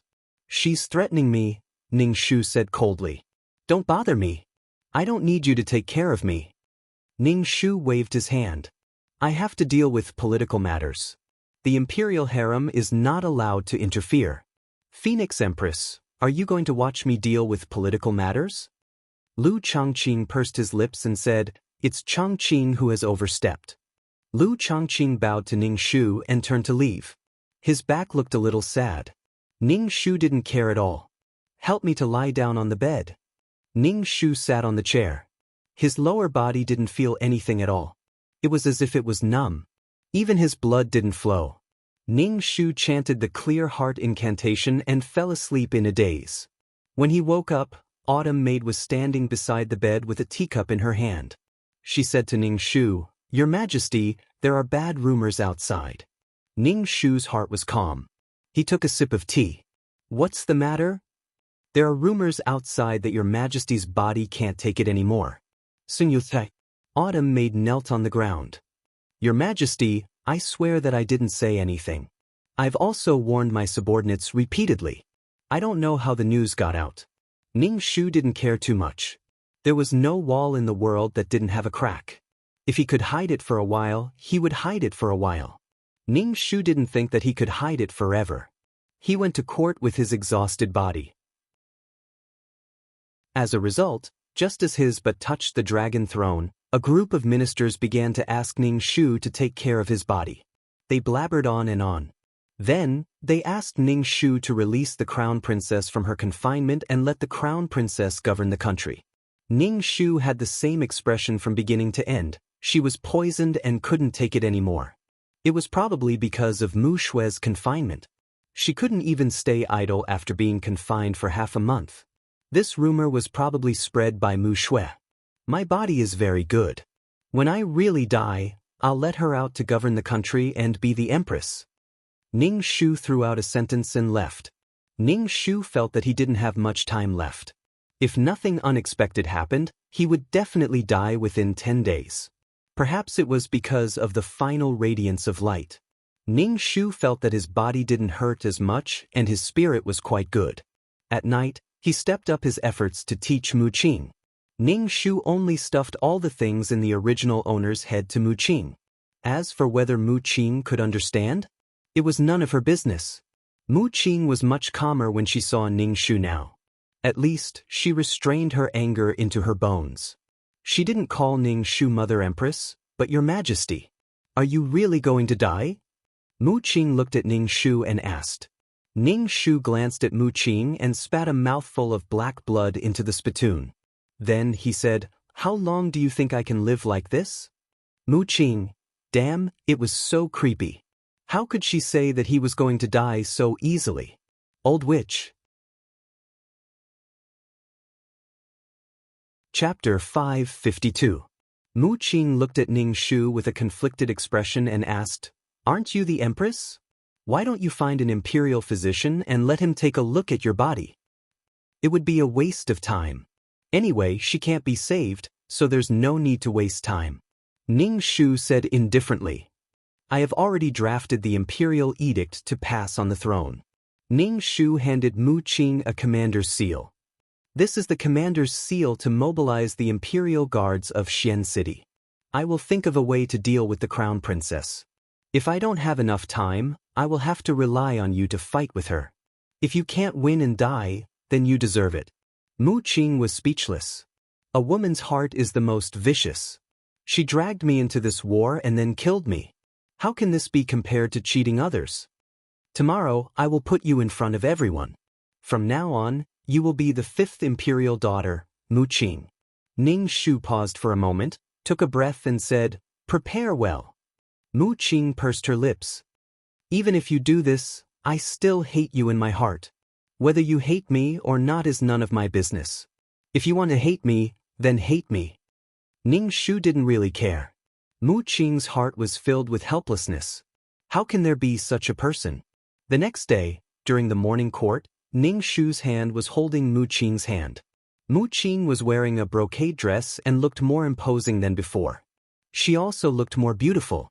The Empress suddenly brought a woman with her. The expressions of the ministers were all uncertain as they looked at Mu Qing. Ning Shu directly said, "This is the 5th imperial daughter, Mu Qing. She has been living in the Cold Palace since she was young. Now, I have added her name to the imperial family's genealogy." The ministers all knelt down and said congratulations. However, no one knew what they were thinking. In any case, Mu Qing walked into the sight of the ministers. After announcing Mu Qing's identity, everything had to be done according to the rules. Ning Shu didn't arrange a luxurious palace for Mu Qing. Instead, he found a palace beside the Cold Palace for her to live in. When the Empress residence was built, she would move out. With such an attitude, the others couldn't tell if Ning Shu liked Mu Qing or if he didn't care about this newly minted 5th daughter at all. Ning Shu gave all his power to Mu Qing. If Mu Qing still couldn't defeat Mu Shui, then Ning Shu wouldn't be able to do anything about it. Ning Shu didn't expect to complete this quest in the first place. The rumors outside grew more and more intense, and they all said that Her Majesty the Empress would not live for much longer. The civil and military officials repeatedly begged Ning Shu to release Mu Shui, who was under house arrest, to govern the empire. Ning Shu sat calmly on Mount Tai, completely ignoring these people. "I'm about to die, why should I be afraid of you? If you want to die, then it's even better. We'll all die together." None of these ministers were willing to die. Now that Ning Shu was nearing the end of her reign, they wanted to curry favor with her. "Can you get an imperial physician to take a look?" Every time Mu Qing saw the old witch's half-dead appearance in front of her, she felt incomparably terrified and disgusted. This was especially so when she saw the old witch vomiting blood without batting an eyelid. It was simply challenging Mu Qing's fragile nerves. Ning Shu wiped the black blood from the corner of his mouth with a handkerchief and said indifferently, "Once you ascend the throne, you can deal with the people on this list as you see fit." Mu Qing curled her lips and said sarcastically, "Why do you think I'll ascend the throne? Look at how confident you are. Don't forget that you still have a legitimate successor. Then return the commander's seal to me?" Ning Shu glanced at Mu Qing, and Mu Qing immediately said, "You're the Empress. How can you be so capricious? How can you have the nerve to ask for something you've given to someone else? TSK, how pretentious." Ning Shu rolled his eyes. "I don't know what you're thinking, but you're still acting like this. Since you want to be the Empress, you should understand your responsibilities." "Mu Qing, old witch. Is there really no cure for your illness?" Mu Qing bit her lip and asked. "I didn't see you take any medicine, and I didn't see you call the imperial physician. Don't give up on yourself." Ning Shu was speechless. If she could be cured, why would she give up on treatment? Ning Shu vomited a mouthful of black blood. The black blood was faintly smelly. His internal organs were probably starting to rot. "You haven't seen your eldest sister yet, right? I'll take you to see her." Ning Shu looked at Mu Qing as he spoke. He had a faint plan in his mind. Mu Qing almost jumped up. She couldn't help but say, "What are you up to? You want me to see the crown princess? Are you trying to draw the crown princess's attention to me?" "I won't go. Facing the crown princess makes my heart tremble. Pack up. In 2 days, you'll go to the crown princess's residence. You want to be the empress with this little courage? How are you going to face the civil and military officials in the future?" Ning Shu closed his eyes and silently chanted the clear heart mantra. Mu Qing could only let out a long sigh. She turned around and angrily walked away. Autumn Maid's eyes were red. She wiped away the yellow sweat on Ning Shu's forehead for him. "Your Majesty," Ning Shu opened his eyes and coldly said, "I don't have many days left. I will tell Mu Qing to take good care of you. Autumn Maid knelt on the ground and kowtowed. Let me follow you, Your Majesty. When we are underground, I will still serve you. Don't be like this. I want to live more than anyone else. If you can live, then live. Don't die. Autumn Maid was truly loyal to Mu Nishang. Autumn Maid should be given a good old age. Thank you, Your Majesty. Autumn Maid stood up, wiping away her tears. Ning Shu ate a fasting pill to ensure his body had enough energy. Fortunately, Ning Shu always exchanged for necessities before entering a mission. Otherwise, he wouldn't have been able to last until now. Ning Shu lay on the bed. These few days when he was about to die allowed Ning Shu to sleep very well. He didn't know how long he slept. When he opened his eyes, he saw Lu Changqing's elegant face. When Ning Shu moved his body, black blood surged up his throat. Because Lu Changqing was beside him, Ning Shu tried his best to swallow the blood in his throat. However, blood still flowed out from the corner of his mouth. Lu Changqing saw the blood at the corner of Ning Shu's mouth. He took out a neatly folded handkerchief and wiped Ning Shu's mouth. He said in a sorrowful tone, Your Majesty, you vomited blood. Ning Shu was speechless. Of course, he knew that he vomited blood. Ning Shu sat up with difficulty and said coldly, I vomited for fun. Lu Changqing put away the bloody handkerchief and said in a strange tone, Nishang, why are you always so stubborn? Ning Shu, call me Your Majesty. Lu Changqing took out a sandalwood box and opened it. There were a few small pills in the box that emitted a medicinal smell. Ning Shu smelled the medicinal smell and wanted to analyze what kind of pill it was. However, she could only smell a faint smell. Her sense of smell had already been destroyed. This curse didn't just cause pain. It had developed to the point where one would lose all 5 senses. Now, Ning Shu's vision had developed to the point where she couldn't differentiate between humans and beasts from 10 meters away. Her nose could only smell very faint smells. Therefore, she had no way of knowing if this pill was poison. Ning Shu looked at Lu Changqing warily and said, I have political matters to attend to. Phoenix Empress, you can leave first. Lu Changqing looked at Ning Shu. Your Majesty, don't use this excuse every time. Chapter 553. Ning Shu didn't know why Lu Zhangqing brought the pill over. Could it be that he wanted to poison her to death?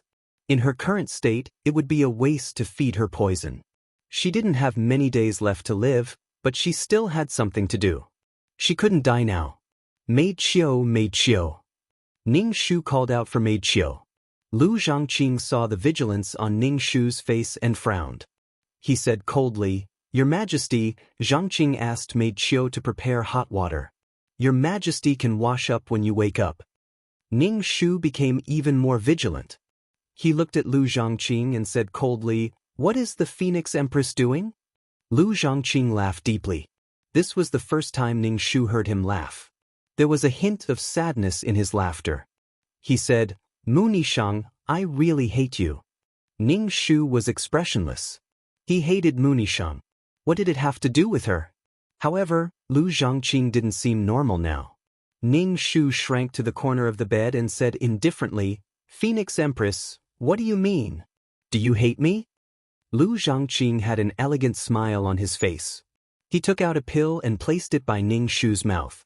He said, Your Majesty, take the medicine. No, I'm not taking it. Ning Shu turned his head away. Lu Zhangqing wasn't angry. He turned Ning Shu's face. Your Majesty, this is the antidote. You've been poisoned. Oh my God. Ning Shu felt that his brain wasn't enough. She's been poisoned? Wasn't she cursed? Could it be that she was cursed and poisoned again? Both father and daughter poisoned her at the same time. Ning Shu was speechless. Poisoned? How could I be poisoned? Ning Shu shook his head. I'm not taking this pill. Lu Zhangqing pursed his lips and took a pill for himself. Then he took another pill and brought it to Ning Shu's mouth. N.I. Shang, take the pill and your body will naturally recover. You poison me? Ning Shu looked at Lu Changqing. Ning Shu thought for a while but still couldn't figure out how Lu Changqing poisoned him. Could it be a tonic soup? Ning Shu remembered that he drank a mouthful of the tonic soup. Although Lu Changqing drank more than half a bowl, he still had the antidote in his hands. Lu Zhangqing did not refute. He only said, "Your Majesty, take the pill." Ning Shu was cursing in his heart. Could life be a little more bitter? However, the poison that Lu Changqing had given her had been neutralized. After all, she had taken the antidote. "Why did you poison me? Is it because of the crown princess?" Ning Shu asked Lu Zhangqing. He guessed that Lu Zhangqing had been reborn. Lu Changqing held the pill in his hand and said gently, "Your Majesty, take the pill. Changqing will tell you why." Ning Shu swallowed the pill. Even if it was poison, she still had the antidote. "Phoenix Queen, pour me a cup of water." Ning Shu looked at Lu Changqing. "I'm thirsty." Lu Changqing turned around to pour tea for Ning Shu. Ning Shu immediately stuffed the antidote into his mouth. Who knew if it was the antidote or poison? Ning Shu did not trust Lu Changqing from beginning to end. Lu Changqing brought the teacup to Ning Shu's mouth. "Your Majesty, have some tea." Ning Shu took a sip and did not drink any more. He asked, "Now, you should tell me when you poisoned me. Why did you poison me?" Lu Changqing lowered his eyes slightly and looked at the white porcelain teacup in his hand. He said calmly, "Your Majesty, I had a dream. I dreamed that I was sent to the cold palace by Your Majesty. Your Majesty killed the crown princess." Lu Changqing looked up at Ning Shu. "Your Majesty, this dream was very real. When I woke up, my heart was filled with hatred and resentment. When I was in the most pain, I poisoned Your Majesty." "Ning Shu, so, you wanted to take revenge on me. Why are you giving me the antidote now? What was the point of being so fickle? The heavens had given him a second life, so he should strive for it. If he wanted to take revenge, he should take it." Lu Changqing said calmly, "When I hated you the most, I poisoned Your Majesty when I woke up from the dream. What I want to see the most is Your Majesty dying slowly and being tortured to death. This poison will slowly drain a person's spirit until they die of convulsions." Even though he was speaking viciously, Lu Changqing's voice was still very elegant. Ning Shu was expressionless. "When did you poison me?" "From when you ate the pill," Lu Changqing said calmly. This meant that Lu Changqing had already poisoned Mu Nishang before she had even entered the mission. No wonder she felt so uncomfortable when she entered this body. Her pulse was also weak. She had thought that it was because she ate too many pills, but it turned out that there was something else in the pill. Ning Shu pursed her lips. If Lu Changqing was not the mission enforcer, then the mission enforcer must be the person in Mu Shue's body. Ning Shu had been thinking about how she had come into contact with the carrier of the curse. Now that she thought about it, Mu Shue had also given her a box of pills. She must have been cursed at that time. They poisoned her at the same time and used pills at the same time. Ning Shu lit a candle for herself. She had suffered this pain for Mu Nishang. "Why are you giving me the antidote now?"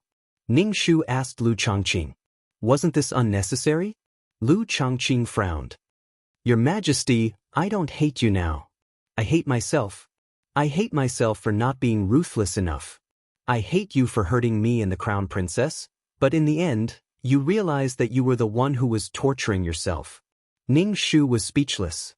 Fuck, why did he have to use it? He had to use a strong one. One dose and she would die. He didn't have to regret it. When a person lost their rationality due to hatred, they would gnash their teeth and wish for nothing more than to destroy the world. However, as time passed, this hatred would gradually begin to disappear. So Lu Changqing regretted it now and wanted to use the antidote to save her? But in a few days, she would still be dead. "Your Majesty, the hot water is ready." Autumn Maid walked in and bowed to Ning Shu. She then bowed to Lu Changqing. Lu Changqing lowered his eyes. Ning Shu said to Lu Changqing calmly, "Phoenix Empress, you should go back. Stay in Phoenix Resting Palace and don't come out. Think about it." "I understand." Lu Changqing stood up and left. The jade pendant and Xiangfei's bamboo flute made a special sound when they collided. What could Ning Shu say? Relationships were always so messy. "Where did you go? Don't you know my situation?" Ning Shu asked Autumn Maid. When did the Phoenix Empress come? Autumn Maid immediately knelt down and begged for forgiveness. The Phoenix Empress came not long after your Majesty fell asleep. The Phoenix Empress asked me to prepare the hot water, but something happened and I was delayed. Ning Shu rubbed his brows. Lu Changqing had purposely sent Autumn Maid away. Ning Shu directly issued a decree that Lu Changqing was grounded for a month to prevent him from causing trouble again. Lu Changqing didn't say anything after being grounded by Ning Shu. He didn't expect a good outcome. It was just like in his dream. He would be banished to the cold palace and only grounded. The Phoenix Empress and the Crown Princess were both grounded, which made the atmosphere a bit strange. Ministers constantly sent up memorials to lift the Crown Princess and the Phoenix Empress confinement. Ning Shu simply threw these memorials to the side and ignored them. She could do whatever she wanted. These things could not threaten her. Chapter 554. After Ning Shu grounded the Phoenix Empress in Phoenix Perch Palace, she never went to see him again. Seeing him made things even more awkward. In the end, Lu Zhangqing took out the antidote because he still had Mu Nishang in his heart. His heart was probably in a tangle of love and hate. He could have not taken out the antidote, but in the end he still took it out. It was one thing if he took out the antidote. He could have given it to her without anyone knowing. But he confessed everything. It was like a broken pot smashing a broken pot. Lu Zhangqing obediently stayed in Phoenix Perch Palace. He did not make a fuss. He was very calm. No matter how one looked at it, it was like his heart was dead. Ning Shu dragged his zombie-like stiff body to court. The officials once again reported that the grounded Crown Princess was released. Ning Shu glanced at Mu Qing, who was trying her best to hide her presence. He lightly said, "Speaking of which, I haven't seen the Crown Princess in a long time." Ever since Mu Qing's identity as the fifth daughter of the emperor was announced, she had the qualifications to attend the imperial court. Now that she saw Ning Shu's gaze on her, Mu Qing's back straightened and the hair on her back stood up. Mu Qing knew that this old witch was always ready to push her into the pit. After living in the cold palace for so many years, Mu Qing believed in keeping a low profile and protecting herself. She didn't even say a word when she was in the imperial court. "You all come with me to see the Crown Princess." Ning Shu stood up and endured the pain. He dragged his body that was about to fall apart and slowly walked down the steps. The officials saw that Ning Shu wanted to go to the Crown Princess residence to see the grounded Crown Princess. They were a bit surprised, but they still followed. Ning Shu sat on the palanquin and said to Mu Qing, who was walking behind her, "Old 5, come to Zhen's side." Mu Qing glanced at Ning Shu and found that she was looking at her with a doting expression. Her eyes were gentle and tolerant. Mu Qing almost vomited blood. Hearing the cold snorts from the second and third princess, Mu Qing could only curse the old witch in her heart. Mu Qing slowly walked to the side of the carriage. Ning Shu said to Mu Qing, "Old 5, you haven't seen your big sister, right?" "No," Mu Qing whispered. "Mother Empress will take you to see eldest imperial sister." Ning Shu comforted Mu Qing. "Your eldest imperial sister is a kind person." Mu Qing thought she didn't want to go at all. This old witch was sending her to the tip of the blade. Don't think that she didn't know how the fourth princess died. Didn't she die at the hands of the Crown Princess? A kind person? Ha! Mu Qing squeezed out 2 dry laughs from her throat. With Ning Shu in the lead, the large group arrived in front of the Crown Princess's residence. Official Autumn went up and knocked on the door. Soon, Mu Shui came out to greet Ning Shu. Mu Shui was dressed in black, and her hair was tied into a ponytail. She knelt on the ground with her head lowered, and it was hard to tell if she was a man or a woman. "Your son respectfully welcomes Mother Empress." Ning Shu bowed. Ning Shu made a sound of acknowledgement. He sized up the Crown Princess's residence. Her soul had changed, and so had her living habits. Some of the flowers and potted plants had become Luohan pines, and the beaded curtains in the pavilion had been taken down. The style had become much more robust. "We have come to see you." Ning Shu held official Autumn's hand and walked into the main hall. He sat down and asked, How has your reflection been in the residence recently? Mu Xue's face was filled with sincere remorse. Her eyes were filled with admiration for Ning Shu. She said, "Your son knows his mistake." Ning Shu ignored Mu Xue's admiring gaze. He pushed Mu Qing, who was beside him. Mu Qing was suddenly pushed out, and she stumbled and almost fell to the ground. "Crown Princess, this is the 5th princess, Mu Qing. She used to live in the cold palace. We saw that she was living a sinful life, so we took her in." Ning Shu introduced Mu Qing to Mu Xue. Mu Qing's face twitched. She hurriedly bowed to Mu Xue. "Mu Qing greets your highness, Crown Princess." Mu Xue's gaze swept over Mu Qing's face. Her brows slightly furrowed, but they quickly relaxed. She bowed to Mu Qing and said, "Greetings, 5th Imperial younger sister." Mu Qing's face stiffened and trembled. She then retreated to Ning Shu's side. Mu Qing, who had lived in the cold palace since she was young, was very observant. She could keenly sense the malice in other people's emotions. She felt that the crown princess's gaze was filled with deep coldness, and there was also a hint of ridicule in it. Ning Shu smiled gently and said, "This child is very obedient. We quite like her." Mu Qing, old witch, ever since that child Mu Yao left, there was no one by my side to talk to. Fortunately, I have this child by my side to talk to me. Ning Shu looked at Mu Qing with a kind gaze. "Please don't say any more." Mu Qing felt her eyelids twitching. She lowered her head and looked bashful. Mu Xue narrowed her eyes. First, it was Mu Yao. Now, there was someone like Mu Qing. Mu Xue sneered in her heart. Ning Shu stood up. "We came to see you. We thought you had reflected on your actions, so we took the opportunity to borrow your confinement order. But now, Crown Princess, you should continue to be confined. We don't think you have repented at all." Mu Xue knelt on the ground and said with a frown, "Imperial Mother, this child really knows her wrongs.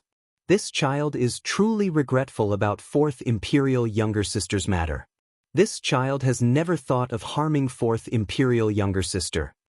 Ning Shu said coldly, "You're not being honest. We asked you why you went to Mu Yao's residence, but you didn't tell us. What made you go to 4th Imperial younger sister's residence? We want to hear the reason."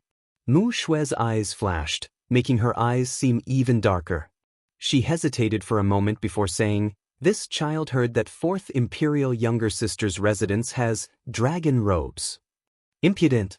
Ning Shu grabbed the teacup on the table and smashed it at Mu Xue's head. Mu Xue swayed slightly and dodged the teacup. The teacup fell to the ground and shattered into pieces. The tea spilled on the ground and steamed. Ning Shu thought, "Fuck, you dare to dodge?" "Imperial Mother, this child also heard about it, so I wanted to go to 4th Imperial younger sister's residence to confirm it." When Mu Xue said this, her heart was full of regret. She shouldn't have gone to 4th Imperial younger sister's residence. At that time, she was certain that there was a dragon robe in 4th Imperial younger sister's residence. It was because she thought, "Your beloved daughter secretly hid a dragon robe in her residence. She looks pure and innocent, but she's also a scheming person." Mu Xue went to 4th Imperial younger sister's residence, but she didn't expect such a thing to happen. "Then did you find the dragon robe?" Ning Shu looked coldly at Mu Xue. Mu Xue pursed her lips and shook her head. "At that time, this child didn't look for the dragon robe. Why didn't you tell me about this matter? Why did you deal with it in private? Crown Princess, as the heir to the throne, there are many people watching your every move. For a groundless matter, you went against the imperial edict and did such an impulsive thing. I think you need to be grounded and reflect on yourself." "Your Majesty, please calm down." The ministers in the courtyard all knelt down and begged for mercy for Mu Xue. "Your Majesty, Crown Princess only did this because she wanted to know the truth." Chapter 555. Ning Shu was very impatient with these officials. They were paid a salary, yet they still wanted to use numbers to control her, the Empress. They all wanted to leave their names in history. Why didn't they just go bang their heads against the wall? Kneeling down scared her to death. The Crown Princess's prestige in the court is quite high. So many people are pleading for you. Ning Shu's lips twitched. Good ability, forming a clique for personal gain. Ning Shu pointed at the officials. Are you saying that I, the Empress, can be disobeyed at will? That you can disobey my orders on impulse? That you can disobey my orders when you have no other choice? One after another, the focus was blurred. We don't dare. The officials knelt on the ground and kowtowed, not daring to say anything else. Mu Shui frowned and glanced at Ning Shu. She was a bit puzzled as to why he had come here today. Mother Empress, I was wrong. I didn't think before doing things. Mu Shui kowtowed again. I will reflect on my actions. Ning Shu sneered and said coldly, the Crown Princess really loves her officials. I only scolded these officials a bit, and the Crown Princess immediately took all the blame. She even tried to kill her own sister. Mu Shui clenched her fists. Her face was gloomy. She quickly glanced at Ning Shu and saw the disgust and ridicule on her face. Mu Shui's heart was full of doubts. Why wasn't this woman dead yet? It shouldn't be. I was wrong. Mu Shui didn't know what else to say. No matter what she said, the other party would find fault with it. Ning Shu had spoken so much that her body couldn't take it anymore. She could only sit down and tremble. Mu Qing looked at Ning Shu with a complicated expression. This old witch was usually half dead, but now she was so energetic. She was probably just holding on. Ning Shu's throat was bleeding. He glanced at official Autumn, and she immediately brought a cup of tea to Ning Shu. Ning Shu gulped down the tea and swallowed the blood in his throat. After drinking a cup of tea, Ning Shu coldly snorted. If there's a next time, I will depose you of the Crown Prince. If you don't reflect on yourself and restrain yourself, I will depose you even if it means risking the country's foundation. Lao, let's go, Ning Shu said to Mu Qing, who was standing there like a pillar. Mu Qing instantly felt the Crown Princess's gloomy gaze sweep across her face. What was this old witch trying to do? Was he deliberately trying to pit her against the Crown Princess? Mu Qing felt that she did not have the power to go against the Crown Princess. Although she had the power given to her by the old witch, she did not have the same prestige as the Crown Princess. From what happened just now, it could be seen that if anything happened to the Crown Princess, most of the ministers would kneel down and plead for her. Mu Qing silently estimated her chances of winning against the Crown Princess. Now, the old witch was purposely drawing hatred for her. Mu Qing felt that the old witch wanted to kill her. If she could become the Empress, that would be good. Otherwise, she would become someone else's whetstone. The old witch was so vicious, purposely wanting them to kill each other. What are you standing there for? Let's go. Although Ning Shu was urging Mu Qing, his tone was full of love and tolerance. When Mu Qing heard this, her legs became weak. The old witch was not like this when they were in private. There was no need to mention how cold she was. Now, she was acting like a loving mother with sinister intentions. Mu Shui was kneeling on the ground. When she saw Ning Shu's attitude towards the Crown Princess, she frowned. She could not understand why Mu Nishang did not like Mu Shui. They were both children, so why was there such a big gap? Mu Qing quickly walked to Ning Shu's side and stood behind Ning Shu to reduce her presence. Ning Shu looked at her and rolled his eyes. Even if he did not want to, he had to. Mu Qing felt Ning Shu's evil eyes again. She wanted to vomit blood. This old witch had a grudge against her, and it was revenge for being rude to her. Ning Shu walked to the door and seemed to remember something. He said to Mu Qing, "You go out first. I have something to say to the Crown Princess." Mu Qing immediately went out and closed the door. Only Ning Shu and Mu Shui were left in the room. Ning Shu sighed and said to the kneeling Mu Shui, "Get up." "Thank you, Mother." Mu Shui stood up. "Mother, what do you have to say to me?" "Actually, it's nothing." Ning Shu took Mu Shui's hand. She lowered her head and looked at Mu Shui's fair and smooth hand. Then she looked at her own paws. Ning Shu's heart felt unbalanced. Mu Shui looked at Ning Shu in confusion. She did not understand what was wrong with this person. She wanted to pull her hand away, but he held it tightly. Ning Shu calculated in her heart that she was no match for Mu Shui, who was strong and healthy. Ning Shu took a deep breath, then took out a dagger and stabbed it into his heart. A mouthful of black blood sprayed on Mu Xue's face. He opened his mouth and screamed. Mu Xue immediately understood Ning Shu's intention. She tried to break free from Ning Shu's hand, but he held on tightly. Ning Shu used the last of his strength to not let go of Mu Xue's hand. Mu Xue sucked in a cold breath. She kicked Ning Shu. Ning Shu spat out black blood. He held on tightly to Mu Xue's hand. His nose was blocked by the black blood. He could not breathe. Even if I die, I won't let go of you. I won't be able to complete my mission. You can forget about it. The people outside heard the screams in the room. Mu Qing was the first to open the door. What she saw was the crown princess committing a crime. Everyone was shocked. Mu Qing shouted, "Crown princess, you dare to commit a crime against the imperial mother? Imperial physician, quickly call an imperial physician." Mu Xue's face was stained with black blood. Her hands seemed to be bound by a giant iron chain. She could not pry open Ning Shu's hand. "You're so evil." Ning Shu spat out black blood. He said with difficulty, "Depose the crown princess." Mu Xue was shocked. She looked at Ning Shu in a daze. Even if he died, he wanted to drag her down with him. "Ding! You have left the mission world." The voice of 2333 sounded. Ning Shu's soul was instantly ejected from Mu Nishang's body. At this moment he could no longer feel pain. Killing the emperor and mother? Everyone looked at Mu Xue's bloody face. There was only one thought in their mind. The crown princess was about to die. Mu Xue's face flashed with gloom. She tried to pry open the hand holding her, but no matter how hard she tried, she could not. Her fingernails dug into her flesh. Mu Xue was shocked by this.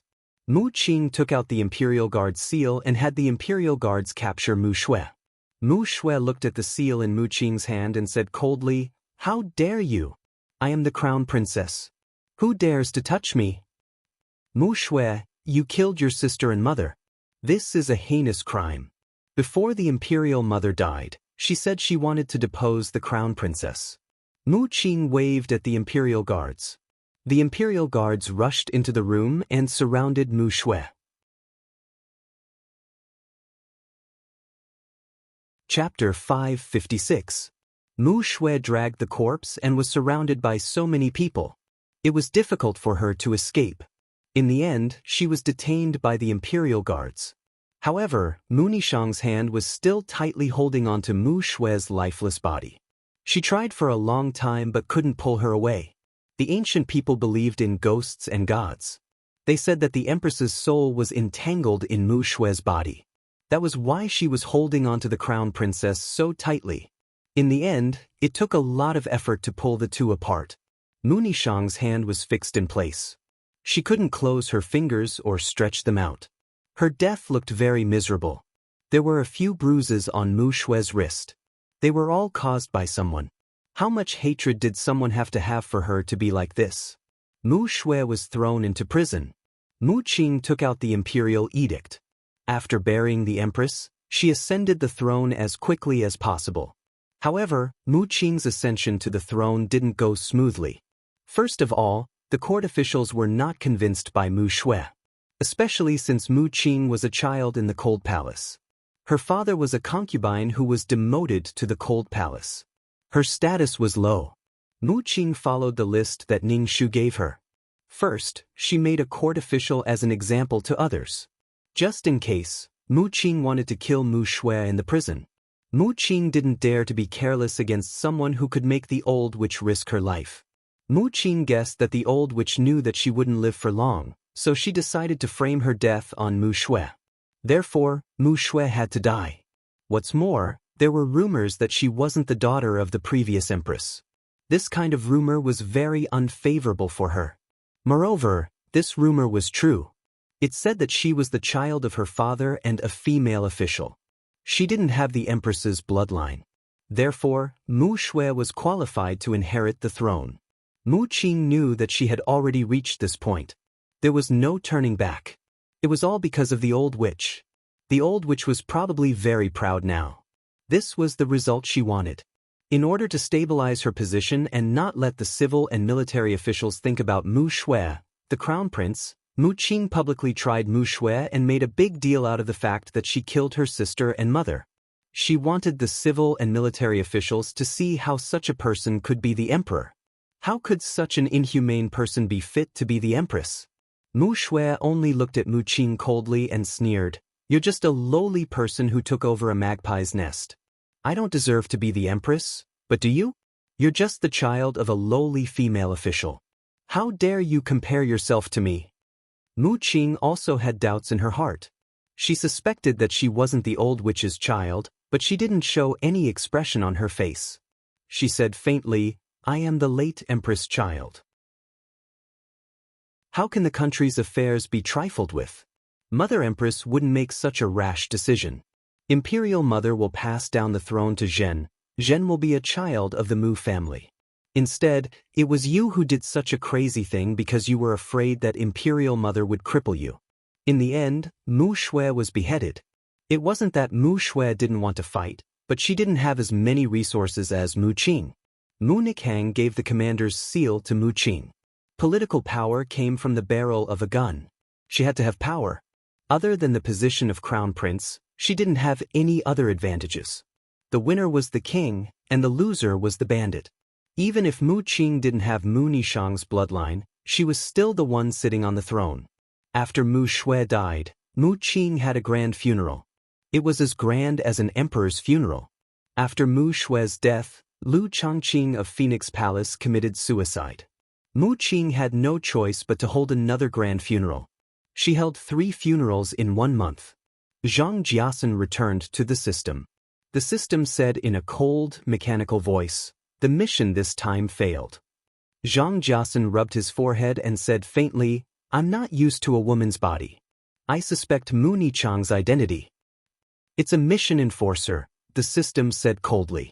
Zhang Jiasun pursed his lips and asked, "Can you find out who it is?" "The support systems are independent of each other.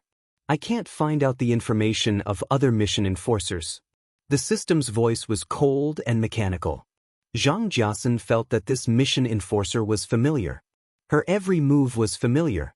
If he wasn't wrong, it should be meow meow meow. That mission enforcer committed suicide. Did her mission fail? Zhang Jiasun asked the system. "I'm not sure," the system replied. Zhang Jiasun sighed. The reason he was able to keep his life this time was because he had obtained a treasure before. However, this treasure had now disappeared into thin air, blocking the power of being obliterated. Zhang Jiasun's mind was filled with the scene of Mu Nikhang committing suicide. The veins on the hand that was grabbing him were bulging. It was terrifying. Looking at the hand that was no longer human, it was too crazy. Someone who should have died long ago was cursed for such a long time. She was able to endure the pain of the curse. Zhang Jiasun suddenly laughed. He had fallen for the same person twice. Zhang Jiasun felt that he would meet this person again in the future. The hatred between the 2 times could not be resolved so easily. One must know that enemies often cross paths. Zhang Jiasun muttered meow meow meow's name. His voice was very strange. After Ning Shu returned to the system space, he fell into a deep sleep. He had never been so tired in a world. Even though he had left Mu Nichang's body, he still felt pain. The pain was so painful that Ning Shu did not dare to think about it. He was quite proud of himself for being able to endure it. After sleeping for an unknown amount of time, Ning Shu woke up and stretched. He looked down and saw that his soul was much stronger than before. It was much denser. Ning Shu, was this the compensation for the pain? 2333, what's going on?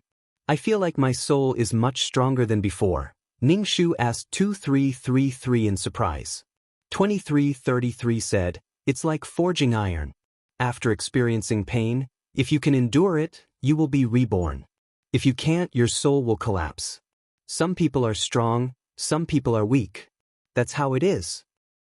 Congratulations, your stubborn persistence made your soul much stronger than before," 2333 said happily. "The stronger the soul, the less emotional the client will be affected." Ning Shu nodded. He had gained something. This mission was really fucked up. He even wasted 35 merit points to exchange for an amulet. His heart hurt. Ning Shu's heart hurt more than if he had been cursed. After doing so many missions, merit points were the rarest thing. After doing so many missions, he only had so little merit points. He did not expect to use it in such a situation. She wanted to commit suicide. Ning Shu said casually, "Let's see the points this time. You didn't have much hope for this mission. You didn't even complete the mission. You just wanted to see how many points you had and see if you could exchange them for a curse resistance aura." Ning Shu did not want to be in so much pain anymore. The pain made his heart feel cold. He did not want her to know who the mission enforcer in Mu Shue's body was, or she would kill him.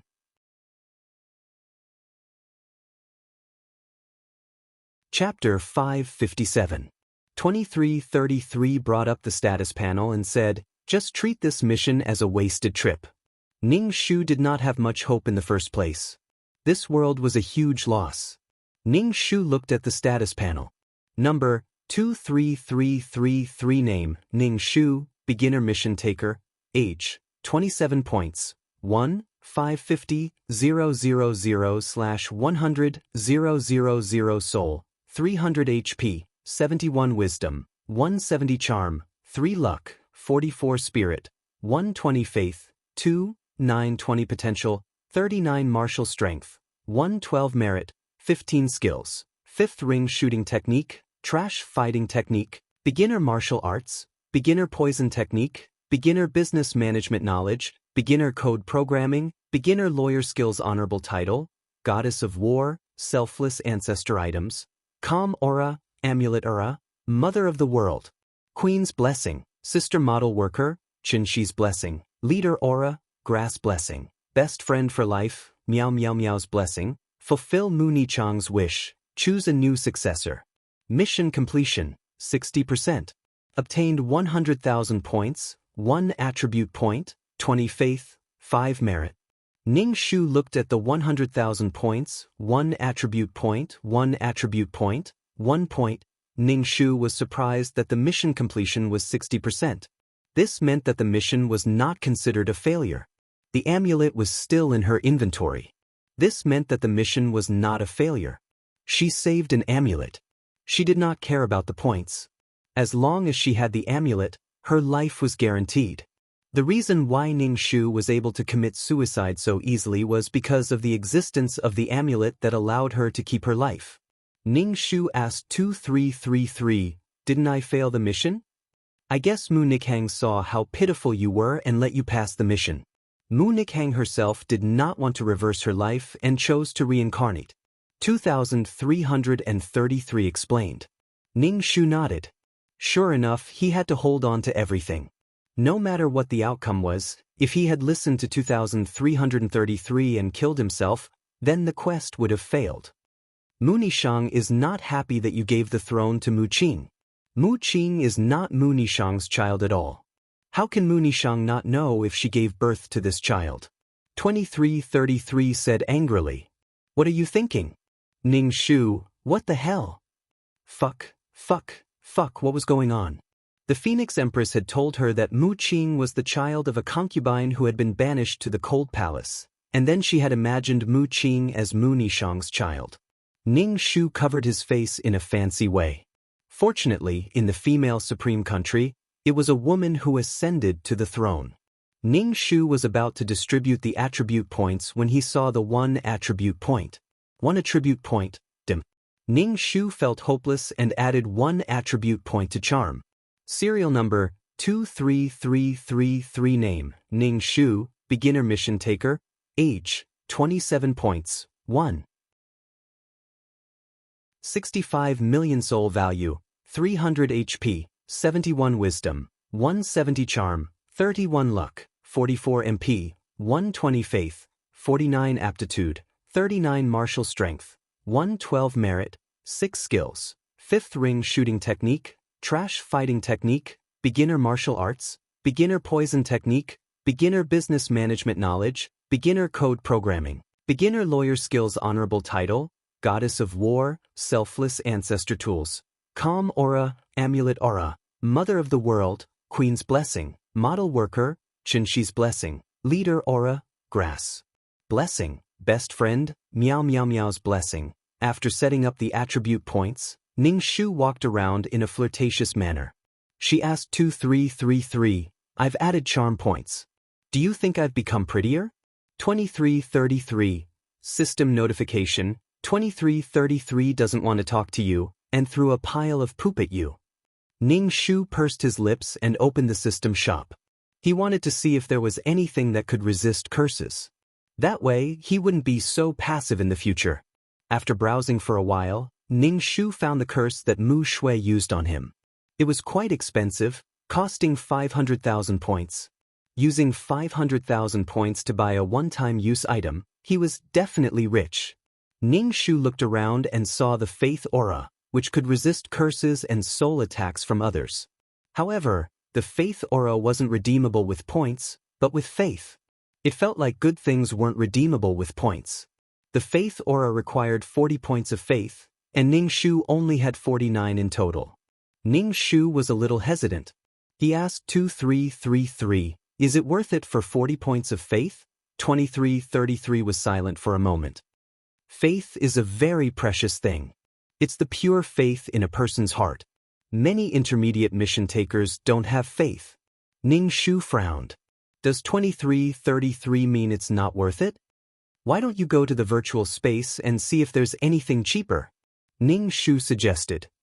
There are a lot of things in the virtual space. Ning Shu thought for a moment and closed the system shop. He stood in the virtual space channel and after a moment of dizziness, he appeared in the virtual space. This time, Ning Shu didn't wander around blindly. He went to the store and saw the information, prices, and trading methods of the products in the virtual space. Ning Shu's finger swiped across the interface and saw the Faith Aura. The price was only 1 point cheaper than the system shop. The store owner saw Ning Shu staring at the Faith Aura and said with a smile, "Little girl, you like this aura? It can resist all curses. It's very powerful." Ning Shu smiled and said, "It's too expensive and it uses faith. But it's very practical." The store owner saw that Ning Shu really wanted it, so he quickly said, "If you buy this Faith Aura, I'll give you a string of prayer beads." The store owner took out the prayer beads from a box. The prayer beads were made of a string of clear beads. Ning Shu took the prayer beads and felt a cool air invade her soul. Her heart became clear, and the negative emotions in her heart slowly disappeared. This is a good thing. Ning Shu's expression didn't change. He asked 2333 in his mind, "What are these prayer beads?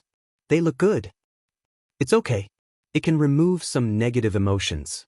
"That's all," 2333 said.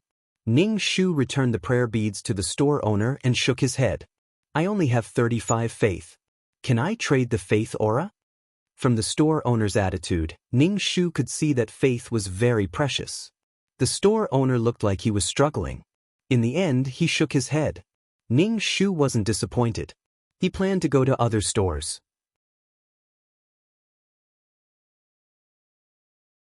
Chapter 558. Ning Shu planned to take a look at other shops. If she couldn't get it, she might return to this shop.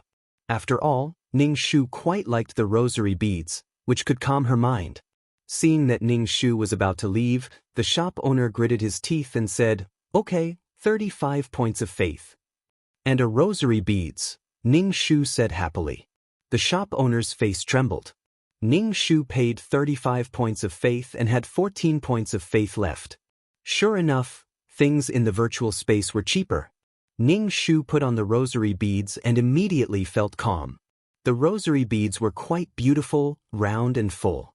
After leaving the shop, Ning Shu went to a restaurant and ordered some food to satisfy her appetite.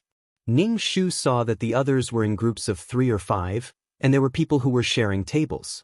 However, she was always alone. She didn't have any friends she could talk to. It was as if the mission enforcers she met were all enemies. Forget it. Friends were not things like that. Instead of thinking about catching horses every day, it was better to plant grass now. In the future, there would be many horses coming to eat grass. When she became stronger, she would meet like-minded people. After eating a table full of dishes, Ning Shu wandered around the city for a while. She hadn't noticed before that there were casinos and arenas in the virtual space, and many mission enforcers participated in gambling. Ning Shu saw a mission enforcer lose everything and use his soul to gamble. In the end, he lost and only had his soul origin left. His soul was as thin as a bubble, which could burst with a poke. It would be difficult to enter the mission enforcer's body in such a state. Ning Shu felt that mission enforcers, even if they had become mission enforcers and had eternal life, were still humans. The bad habits of humans were also deeply buried in mission enforcers. The people in the casino saw Ning Shu stretch her neck and look around. They looked up and down at Ning Shu's soul. It was a rare tenacity. Ning Shu asked, "Little girl, do you want a few rounds?" Ning Shu quickly waved his hand. "I'm just looking around." After saying that, Ning Shu left the casino. She didn't want to touch this kind of thing. If she couldn't even resist this kind of temptation, how strong could she be? After walking around, Ning Shu returned to the system space.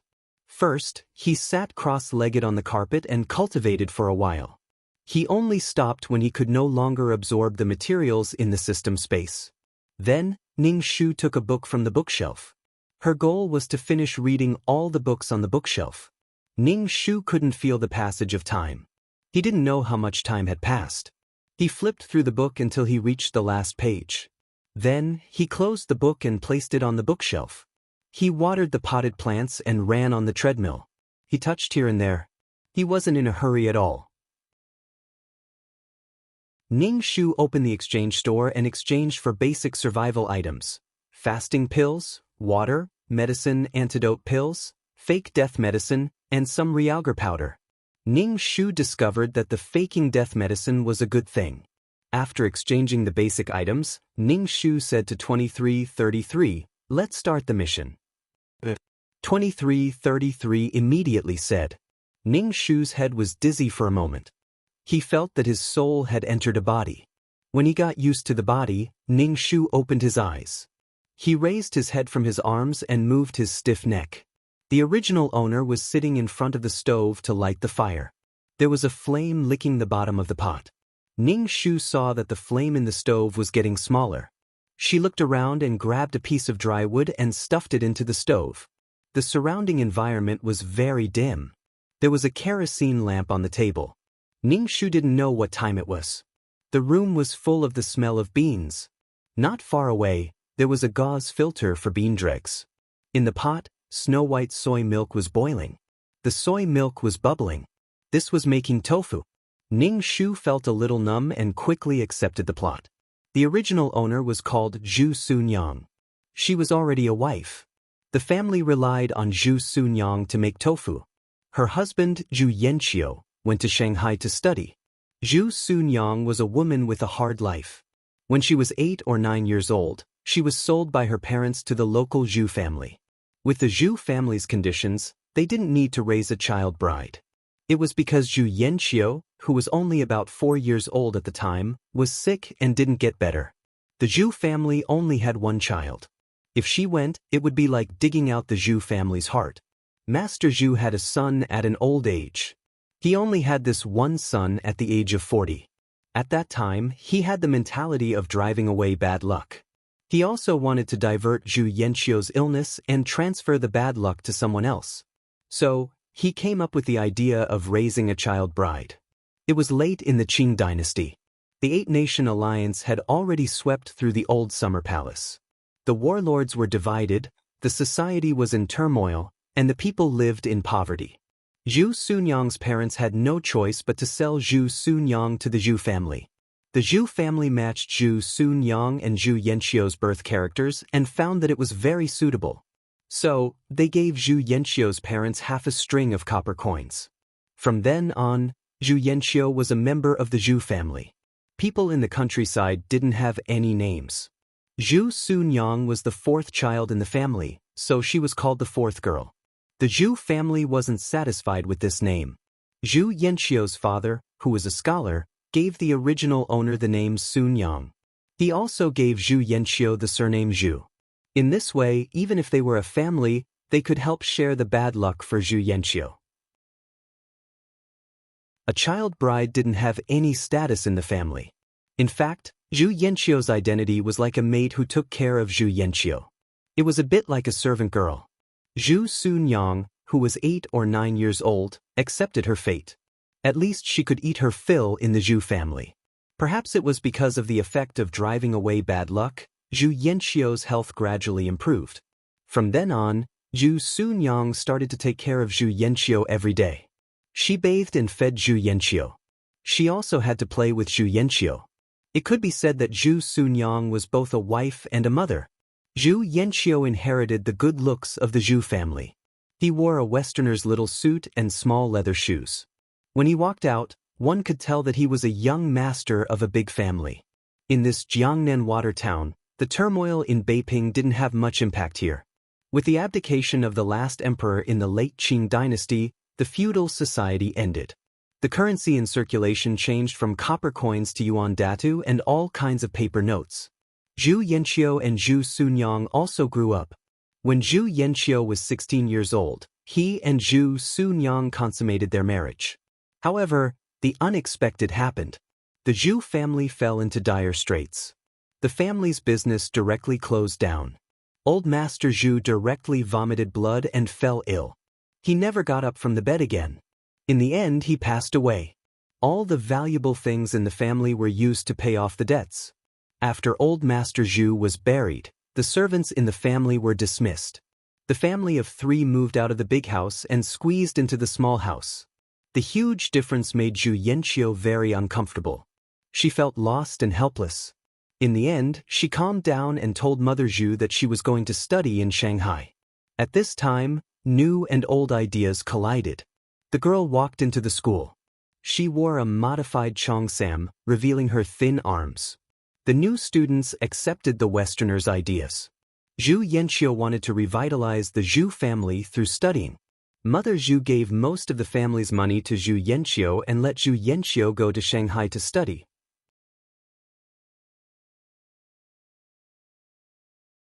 Chapter 559.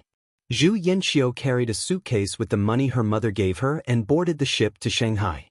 Not long after Zhu Yanqiu left, Zhu Sunyang found out that she was pregnant. However, the situation at home was difficult. Zhu Sunyang paid a small fee and learned how to make tofu from someone. She woke up early and worked late to make tofu while pregnant. Making tofu was a very arduous job. Soaking the soybeans, grinding the pulp, using that kind of big millstone to grind the pulp, filtering it, boiling the pulp, adding the brine, and pressing it into shape. These were all done by Zhu Sunyang. Zhu Sunyang basically didn't have time to rest in a day. She had to wake up in the middle of the night to make tofu. The next morning, she had to carry a pole and sell it on the street. After selling it, she would go home and grind the pulp non-stop. 9 months later, Zhu Sunyang gave birth to a son. Zhu Sunyang worked hard to manage the house and also relied on selling tofu to support Zhu Yanqiu's studies. Zhu Yanqiu would often send letters or telegrams to ask Zhu Sunyang to send him money. The reason was to buy books or pens. Zhu Yanqiu didn't suffer at all when the Zhu family was in dire straits. He used the best for everything. Even the socks he wore were the latest nylon socks made by foreigners. Foreigners' toys were luxuries at that time. Every time Zhu Yanqiu asked for money, Zhu Su would send her money. The family lived frugally and tightened their belts. Life was very hard, especially Zhu Sunyang. 5 days after giving birth, she got out of bed to work. What Zhu Sunyang didn't know was that Zhu Yanqiu had a girlfriend. She was a girl in the same school. The students in the school accepted the new ideas and advocated free love. It was easy for like-minded men and women in the school to get together. Dating and playing with friends were expensive forms of entertainment. Zhu Yanqiu could only ask his family for money frequently. Zhu Sunyang gritted her teeth and gave it to him. Zhu Yanqiu naturally got together with his girlfriend, Fang Feifei. After the Japanese invasion of China broke out in 918, this pair of lovers resolutely went to the battlefield and became a legend. Zhu Yanqiu became a senior military officer and Fang Feifei became a war reporter. They were called heroines. Zhu Sunyang died of depression. With so many years of hard work, her body couldn't take it anymore. She died before the age of 40. Until her death, Zhu Sunyang still couldn't figure it out. Zhu Yanqiu said that she was a civilized and enlightened person and wanted monogamy. She gave birth to a child for Zhu Yanqiu and grew up together with her. If they weren't husband and wife, then what were they?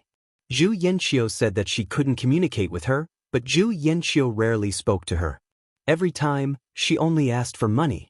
Zhu Sunyang's wish was, she would no longer be burdened by the Zhu family and live her own life with her son. Zhu Sunyang couldn't enter the school like Fang Feifei and couldn't wear black leather shoes and pleated skirts. It wasn't her fault that she couldn't, but Zhu Yanqiu just disliked Zhu Sunyang. How should he put it?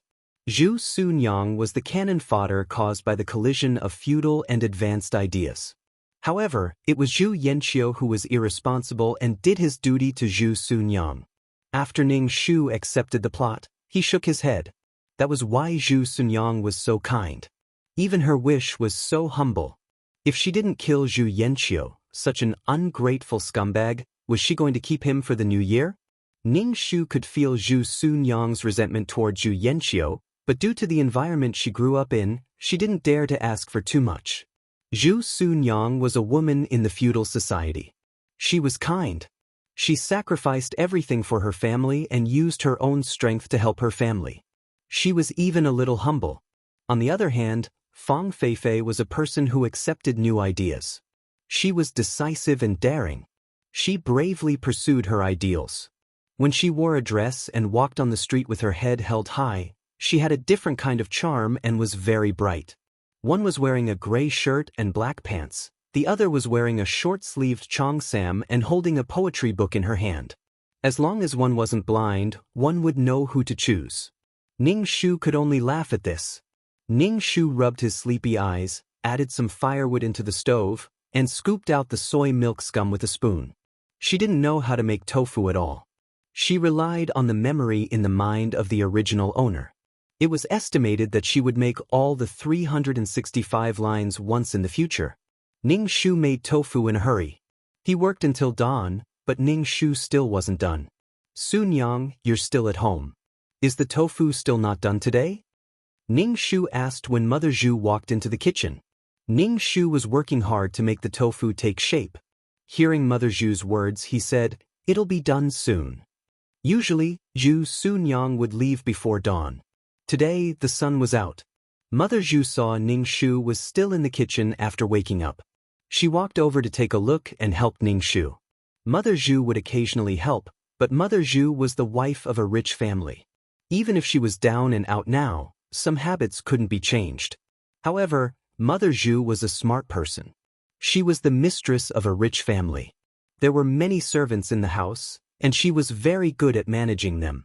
She often said warm words to Zhu Sunyang, saying that Zhu Sunyang was a virtuous daughter-in-law. Being able to marry Zhu Sunyang was a blessing accumulated by the ancestors of the Zhu family. Zhu Sunyang didn't have a high status in the Zhu family. She didn't even have the qualifications to eat at the table. Now that Mother Zhu acknowledged her, Zhu Sunyang was very happy. Zhu Sunyang was a kind person. Besides, she was already a member of the Zhu family. There was no place for her to go.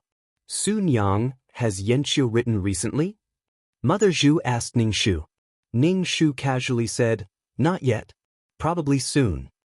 Zhu Yanqiu, who was in love, was always in need of money. After much difficulty, the tofu was finally done. Ning Shu placed the tofu on the pole and carried the pole on her shoulders. Ning Shu tried to lift the pole, but she still couldn't lift it. She could only gather her qi in her dantian and try again. This time he lifted it. However, Ning Shu staggered forward 2 steps before stabilizing himself. The shoulder pole was very painful. Since Zhu Yanqiu left this family to study in Shanghai, Zhu Sunyang had been doing this every day. However, Zhu Yanqiu didn't take any responsibility for Zhu Sunyang. Instead, he squeezed Zhu Sunyang dry. The new ideology that Zhu Yanqiu accepted was freedom, equality, and universal love. Everyone had the right to pursue happiness. However, deep in his heart, he looked down on Zhu Sunyang. He looked down on Zhu Sunyang for being illiterate and rustic. Mother, Siyuan is awake. Take care of him. Ning Shu turned his head and said to Mother Zhu. Zhu Siyuan was Zhu Yanqiu and Zhu Sunyang's son. He was almost 3 years old. Mother Zhu nodded and told Ning Shu to be careful. Ning Shu carried the pole and left. He followed Zhu Sunyang's route. There would be some acquaintances who would buy her tofu. Selling tofu wasn't difficult. It was just that the courage made Ning Shu feel very bitter. The tofu was almost all water. It was simply tiring to carry 2 baskets of water everywhere. He didn't know how Zhu Yanqiu persevered. Moreover, if she persevered for a day, she could only earn some money. All kinds of banknotes could add up to 1/5 of a large amount. At this time, 5 large amounts could buy a cow. 2 large amounts could let a family of 3 live for a year. Although it was hard, Zhu Yanqiu could only persevere day after day and live a prosperous life if she could earn some money. Damn, Ning Shu really wanted to quit. However, when he thought of Zhu Sunyang's son, he could only continue to sell tofu.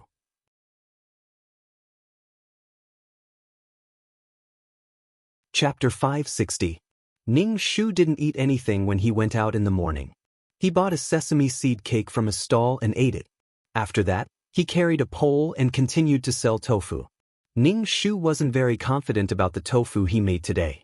There was still some tofu left. Ning Shu thought about it and took it back to dry it and made it into dried tofu for Zhu Siyuan to eat.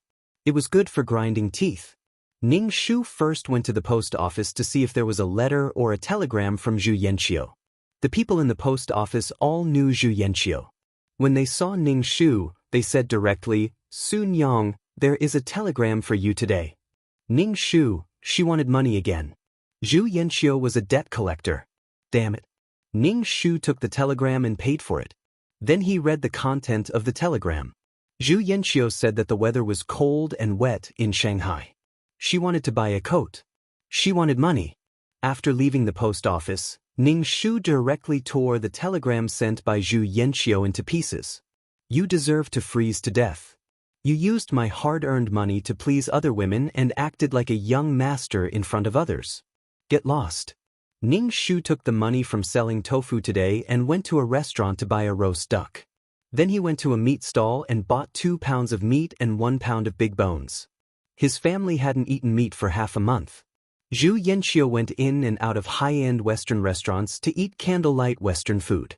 Ning Shu went home with a pole and saw Zhu Siyuan, who was 2 or 3 years old, playing in the yard. Zhu Yanqiu's mother sat under the eaves of the corridor, watching the child and sewing the soles of shoes. Seeing Ning Shu come back, Zhu Siyuan and Ning Shu ran over. Ning Shu put down the pole and hugged Zhu Siyuan.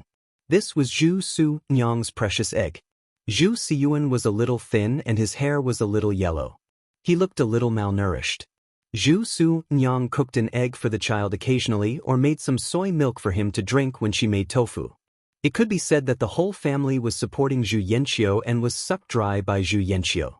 Mother Zhu put down the shoe soles in her hands and came over to see that the tofu hadn't been sold out. She had also bought meat and roast duck wrapped in oil paper.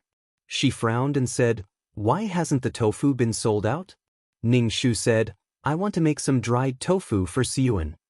"Why are you wasting so much money on so many things?" Mama Zhu asked. "Yanqiu's school fees are so expensive." "Mother, I know what to do."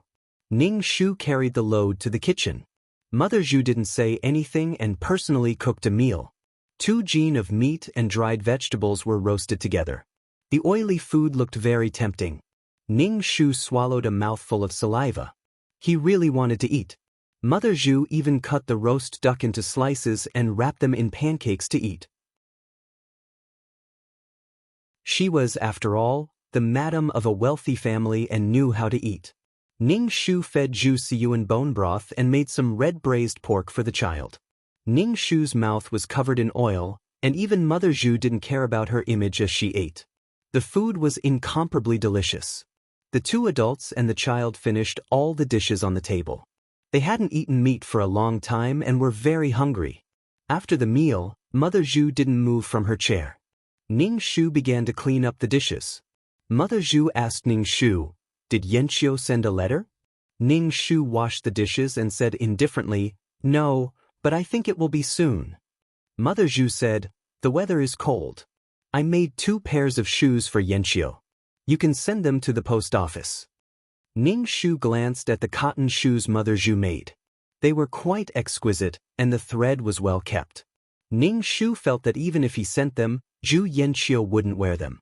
Ning Shu agreed and looked at the clothes little Siyuan was wearing. They were very shabby. Ning Shu thought about buying some cotton and cloth to make clothes for the child. Otherwise, he would freeze to death in winter. Ning Shu wouldn't be like Zhu Sunyang, who had to save money for Zhu Yanqiu and raise the child well. Speaking of which, Zhu Sunyang was also quite miserable. She gave birth to the child, raised the child, and raised the man. The whole family depended on her. Fuck. Then what was the use of Zhu Yanqiu? Later, Zhu Yanqiu became rich, but Zhu Sunyang didn't benefit at all. Instead, she was abandoned. They were like-minded comrades. Mother Zhu kept asking when Zhu Yanqiu would send a letter. In fact, Mother Zhu could go to the post office and ask, but Mother Zhu rarely went out of the yard. Mother Zhu and Zhu Yanqiu were the same. They were afraid of the outside world, and Zhu Yanqiu supported her beliefs with her clothes. Mother Zhu let Zhu Sunyang do all the work when she went out. Ning Shu pressed the tofu under a wooden plank. There was a heavy object on the plank to press the water out of the tofu. After doing all this, Ning Shu walked into Zhu Sunyang's room and took out a box from the simple cabinet. There were banknotes and money in the box. There were more than 20 yuan in total. This was all saved by Zhu Sunyang through hard work selling tofu and living frugally. 20 yuan was already a huge sum of money. With this money, the family could live well. It had only been half a month since Zhu Sunyang sent money. Now, Zhu Yanqiu asked for money more and more frequently. She probably had some progress with Fang Feifei. It was more expensive for an artistic youth to be in a relationship. What they enjoyed was on a spiritual level. Ning Shu put away the money.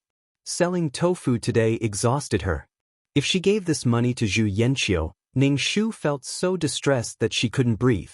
Now, she had to save money quickly so that she and her son could live a better life. Whatever she wanted to do, she had to eat her fill first. At this time, it was time for Ning Shu to grind the beans again. Pushing the big millstone made her dog tired. She didn't have time to rest at all. Ning Shu was so sleepy that she dozed off while pushing the millstone. This body was a little weak. Before the age of 40, she had fallen ill from overwork.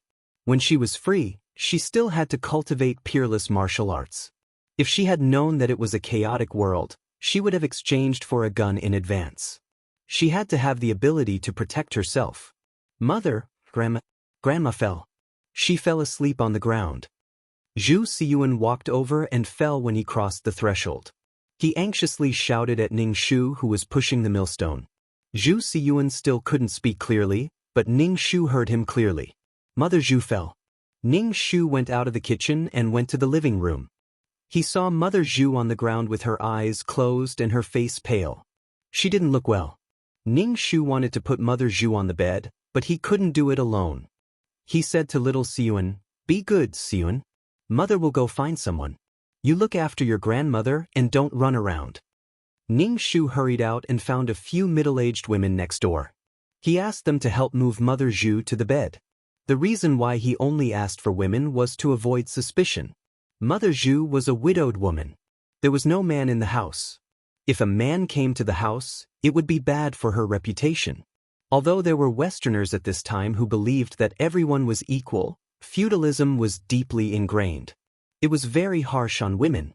With the help of a few aunties, the fainted Mother Zhu was put on the bed.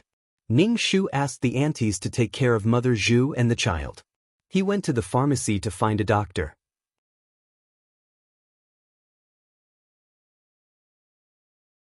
Chapter 561.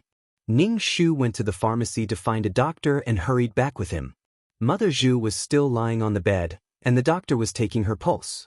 Ning Shu stood beside the bed, holding little Siyuan's hand. If the plot didn't change, Mother Zhu wouldn't be able to survive this winter. "Doctor, how's my mother-in-law?" Ning Shu asked. The doctor took back his hand from Mother Zhu's wrist and shook his head. It's not a serious illness. She's just depressed and worried. She needs to be nursed back to health. Ning Shu thanked the doctor and gave him the consultation fee. To put it bluntly, Mother Zhu's illness was caused by her overthinking. Mother Zhu was a woman from a big house. Ever since Grandfather Zhu died, Mother Zhu had been in a state of panic.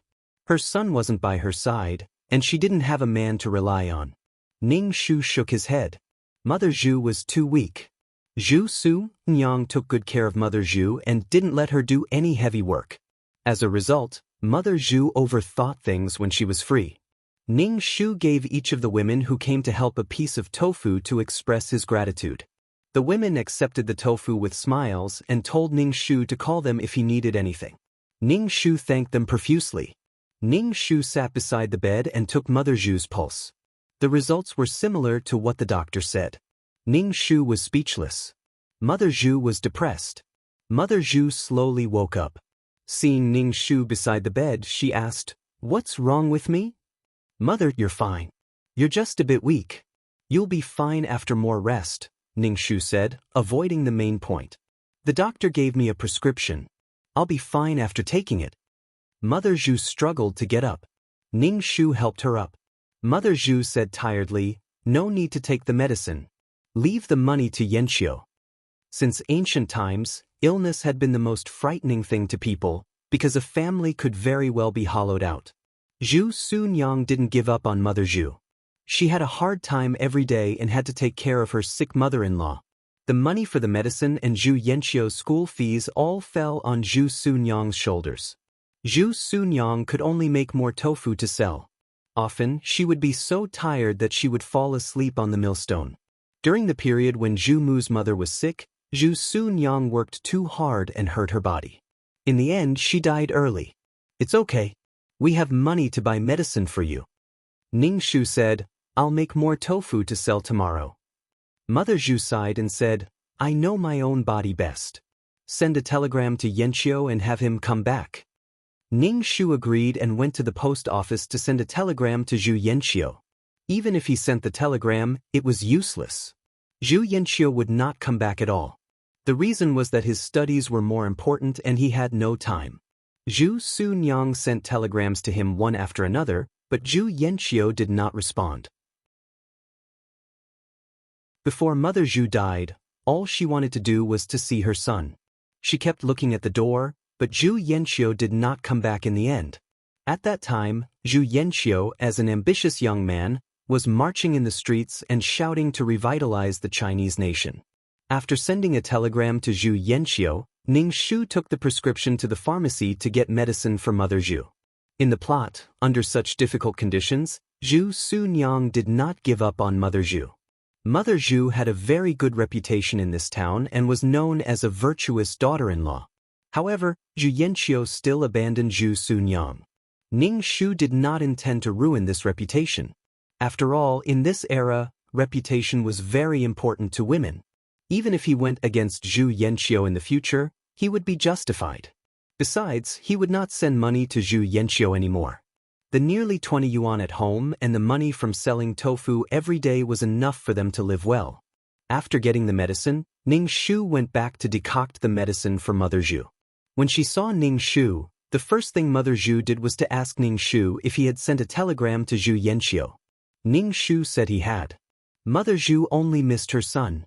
In the past few years, Zhu Sunyang had been taking care of her, but Zhu Sunyang had not entered her heart.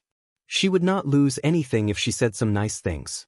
Before she died, she grabbed Zhu Sunyang's hand and said that she was a good daughter-in-law of the Zhu family. She hoped that the two of them would live well in the future. She would be relieved if she knew.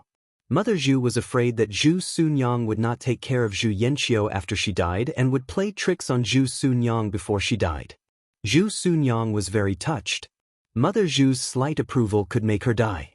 After Mother Zhu died, Zhu Sunyang continued to sell tofu to take care of Zhu Yanxiu. Ning Shu decocted the medicine for Mother Zhu. Seeing little Ning Shu looking at him, Ning Shu took out some dried tofu for Zhu Siyuan. Zhu Siyuan took the dried tofu and ate happily. Ning Shu felt that he had to improve the food at home in the future. He had to eat well and wear warm clothes to live a good life. Speaking of which, Zhu Yanqiu had not seen her son until now. Zhu Yanqiu refreshed Ning Shu's outlook on life. His wife did not come back when she gave birth, and his mother did not come back when she died. He came back when he was successful and famous. He kowtowed a few times at his mother's grave and shed a few drops of cat urine. Was that his filial piety? Ning Shu gave the medicine to Mother Zhu and said, "Mother, drink the medicine while it's hot." The black medicine was very bitter. Mother Zhu held her breath and drank it. It was so bitter that she smacked her lips. She said with some nostalgia, "When I was in the big house, I could eat candied fruit every day." Alas, Ning Shu glanced at Mother Zhu. Candied fruit was more expensive than meat. It was a snack for rich families. With the Zhu family's current situation, they could not afford to eat candied fruit. "Mother, why don't I go buy some candied fruit for you?" Ning Shu said. Mother Zhu looked a little moved. Finally, she said, "Forget it. We don't have much money at home. We still have to send money to Yanqiu and buy medicine. I won't die if I don't eat candied fruit." Ning Shu made an "oh" sound and did not say anything. The next day, after Ning Shu sold the tofu, he went to the dessert shop and bought some candied fruit. He also bought dried walnuts for Zhu Xiyuan to nourish his brain. Now, Ning Shu wanted to raise Zhu Xiyuan until he was white and chubby. He could not suffer for Zhu Yanqiu. Even if Zhu Yanqiu could not see his suffering, she would not care. When he was buying, Ning Shu told the shop owner that his mother-in-law was afraid of bitter medicine and that he would buy some candied fruit for her. Anyway, she was a virtuous daughter-in-law who worked hard without complaint. She might as well be more filial. She also wanted to try candied fruit. After Mother Zhu drank the medicine, Ning Shu gave her the candied fruit. When Mother Zhu saw the candied fruit, her eyes flashed with surprise. She said, "Why did you buy such an expensive thing? It's too wasteful." "Mother, I know what I'm doing. Today's tofu sold for a bit more money than yesterday," Ning Shu said lightly. Mother Zhu put the candied fruit in her mouth and closed her eyes. Her expression was one of reminiscence and enjoyment. Then she put away the rest of the candied fruit. She did not think about giving Ning Shu too. Ning Shu secretly curled his lips. Fortunately, she had left some for the child. Mother Zhu was also a selfish person. Because Mother Zhu was sick, Zhu Xiyuan slept with Ning Shu. After coaxing Zhu Xiyuan to sleep, Ning Shu sat cross-legged on the bed and cultivated his peerless martial arts. In troubled times, he had to have the ability to protect himself and his child.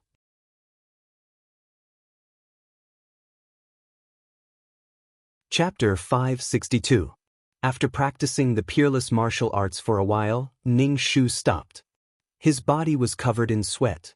Ning Shu fetched some water and wiped his body, then began to make tofu. At this time, it was at most 3 in the morning. Ning Shu had to grind until 10 in the morning, and he had to get up at 3 in the morning to make tofu. When the sun rose, he had to carry the steaming tofu to sell. This meant that Zhu Su-nyang couldn't even get 6 hours of sleep a day. Ning Shu made some dried tofu to sell. He sprinkled a few peppercorns and squeezed the water out of the tofu. The dried tofu was not bad and had a firm texture. It would sell well with tofu, and the price was slightly higher than that of the tofu.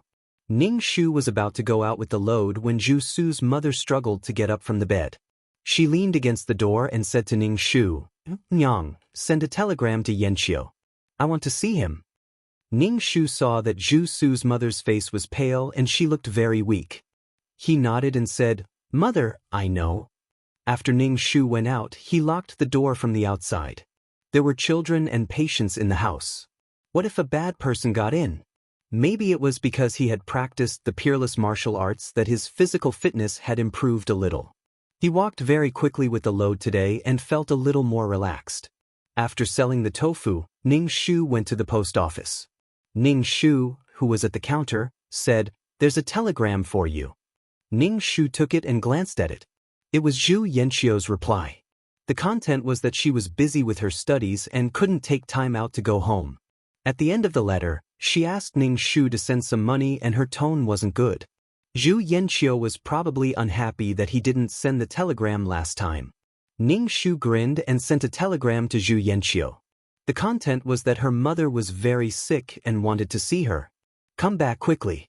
Ning Shu paid for the telegram. In this era, telegrams were very expensive. They were all calculated by the number of words. How much was a word? After a while, Ning Shu did not have much money left from selling tofu. He would only send telegrams when there was something important. Normally, he would write letters. After leaving the post office, Ning Shu went to a butcher's stall to buy some meat. Now that he had to improve his diet, he had to eat meat at least once a day. Moreover, Ning Shu was always hungry when he was cultivating his peerless martial arts. Originally, Ning Shu wanted to eat the fasting pill. However, when he thought about how the environment would only get worse and worse, and how food would become more and more scarce, he decided to use the fasting pill as a last resort. Back home, Ning Shu gave the telegram to Mother Zhu, who was lying in bed, and said, "Mother, Yanqiu said that she is busy with her studies and may not come back this year." Mother Zhu looked at the contents of the telegram and didn't say anything. Her face was pale and she looked very disappointed. Ning Shu said, "I sent him another telegram." Mother Zhu said, "Yanqiu wants money. Did you send him the money?" "I did." Ning Shu spouted nonsense. Zhu Yanqiu wouldn't be able to get anything from her in the future. Mother Zhu turned over on the bed with her back facing Ning Shu. Her breathing was a little rough. She was probably crying secretly. Ning Shu didn't say anything. He turned around and left Mother Zhu's room. When he returned to his room, he saw Zhu Siyuan sitting on the bed, eating candied fruits and dried tofu. When he saw Ning Shu, he climbed down from the bed and called out to Ning Shu in a childish voice. He was a 3-year-old child, but he had never seen his father. After Zhu Sunyang died, Zhu Siyuan was taken over by Zhu Yanqiu. After all, he was her child. The teenager was in his rebellious period. He hated his father, Zhu Yanqiu, and the heroine, Fang Fei. He would do anything that made Zhu Yanqiu unhappy.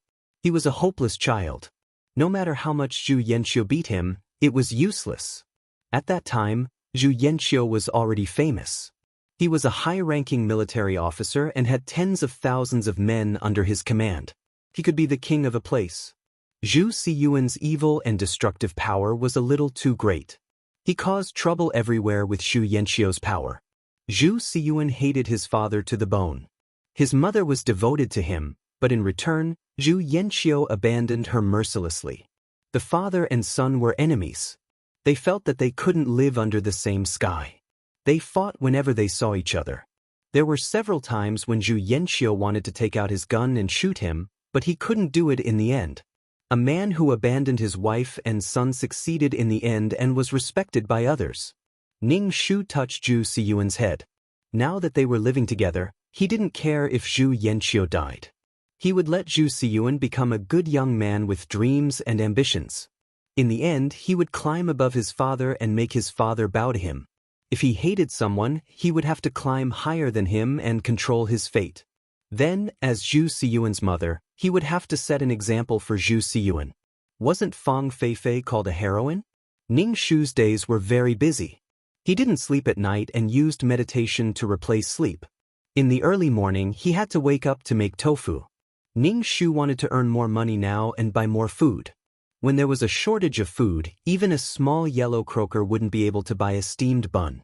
He had to fulfill Zhu Sunyang's wish and take good care of Zhu Siyuan. He also had to plan a happy life for Zhu Sunyang. Zhu Sunyang had fallen to this point. Wasn't it because Zhu Sunyang wasn't as capable as Fang Feifei? The weather was getting colder.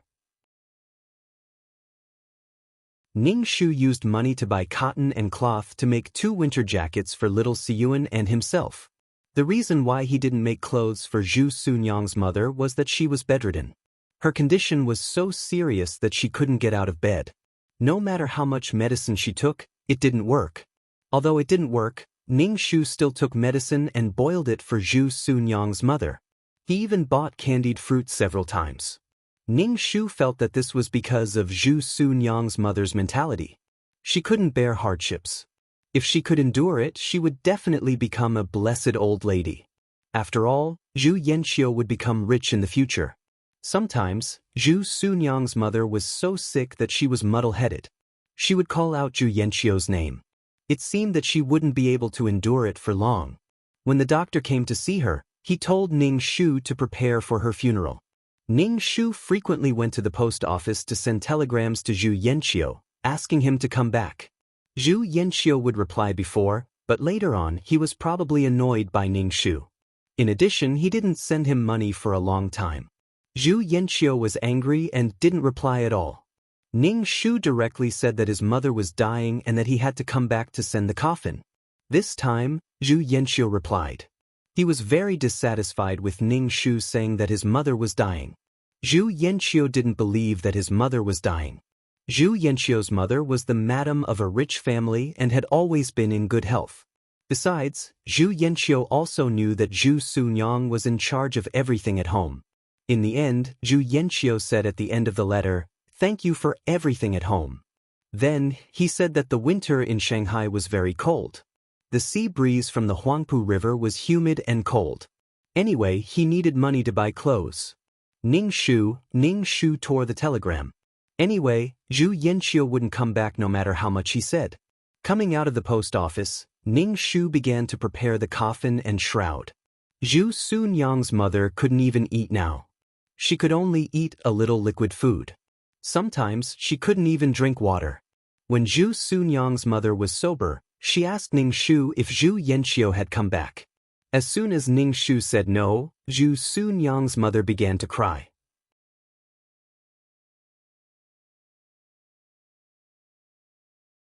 Chapter 563. When Ning Shu saw that Mother Zhu's forehead was filled with a thick aura of death and her forehead was dark, she knew that Mother Zhu would pass away in a few days. Instead of selling tofu, Ning Shu stayed close to Mother Zhu to take care of her.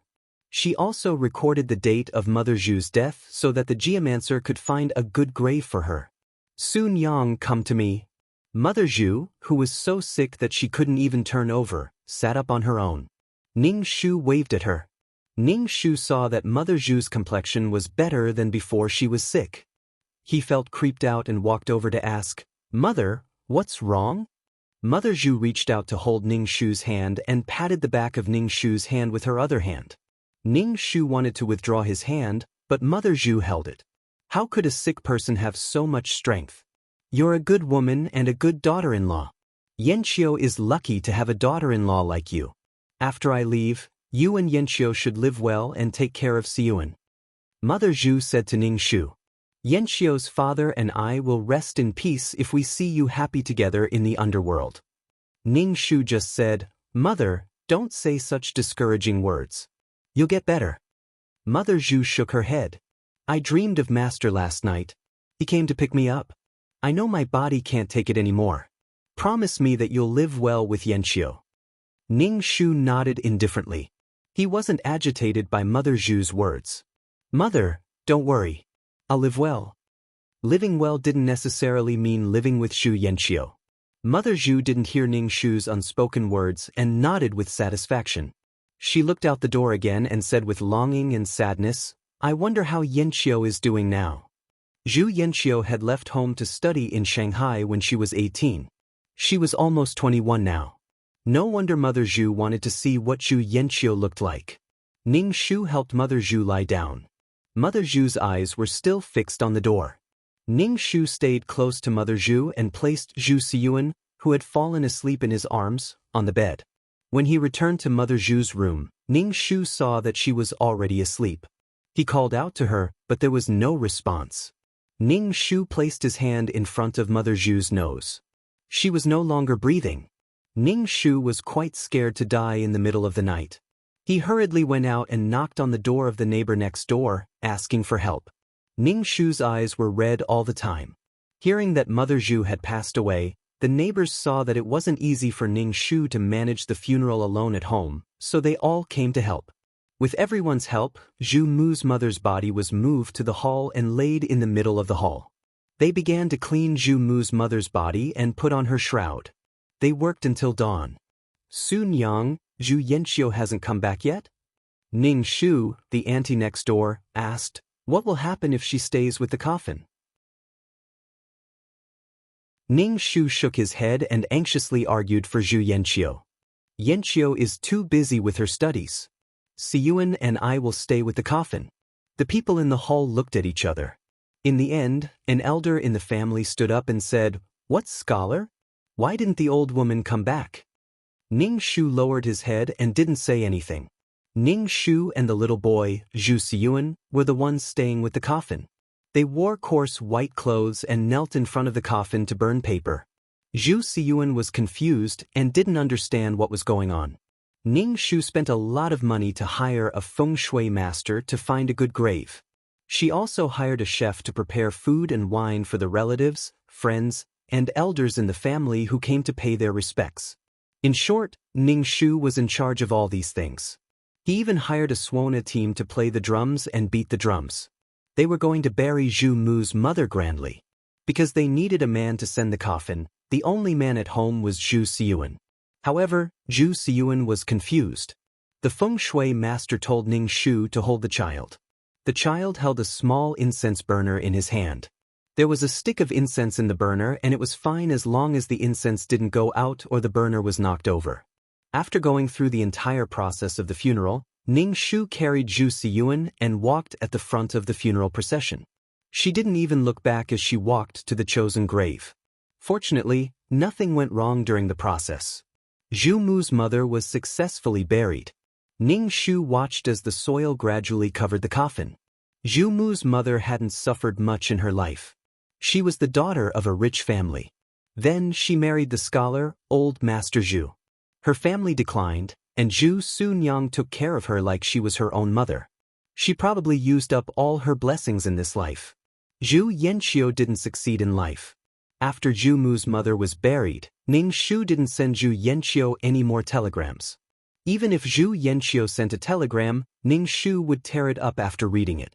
Sometimes, he would take it back and give it to Zhu Siyuan to make paper airplanes. Ning Shu was still making tofu. However, there were restaurants that liked Ning Shu's dried tofu. They would sell some tofu every day. His life was much better than before. He had accumulated some money. He used most of it to buy food and store it. After being fed by Ning Shu for a period of time, Zhu Siyuan was much fatter than before. Her hair was not as yellow as before. Ning Shu had been recuperating this body. In addition, she had some success in cultivating the peerless martial arts when she was free, so her strength was much greater than before. Ning Shu had been looking for a suitable weapon for himself. In this era, guns were the most powerful weapons. However, Ning Shu didn't have the means to get a gun. Was he going to carry a big knife and be a heroine? It was better to use a hidden weapon. It was convenient to carry and hide. Ning Shu asked the blacksmith to get her a large needle. It was about the size of a nail, but much sharper than a nail. When Ning Shu had nothing to do, she would practice swinging the needle in the yard to practice her aim. The world would only become more and more chaotic.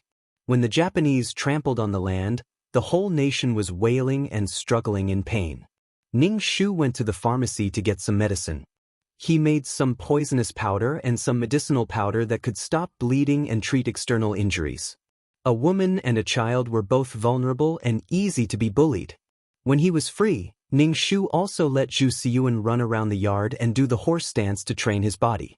However, Zhu Siyuan was just a child. He didn't know how to think, so Ning Shu could only strengthen himself. Ning Shu still went out to sell tofu every day. However, the atmosphere in the town was not right. It was filled with a panicked atmosphere. The Japanese launched the September 18th incident.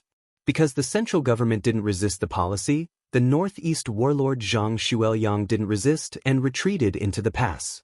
As a result, the 3 northeast provinces quickly fell. The whole society was condemning Zhang Xueliang and the Nanjing central government. These were too high and mighty for the people. Because of the fall of the 3 northeast provinces, many people fled the northeast and poured into other places. Moreover, after the Japanese occupied the 3 northeast provinces, they continued to expand. It was very likely that they would attack this place.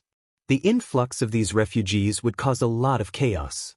In this national war, everyone was helpless and precarious. Ning Shu truly felt the insignificance of an individual.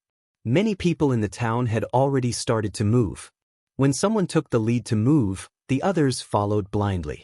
They were afraid to be a step slower. You're tuning in to the Passion Pages YouTube channel. We're so grateful for your support, and don't forget to subscribe to join us on this incredible journey through captivating stories.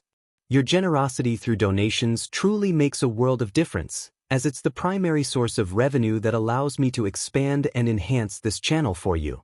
Thank you from the bottom of my heart for being a part of this adventure.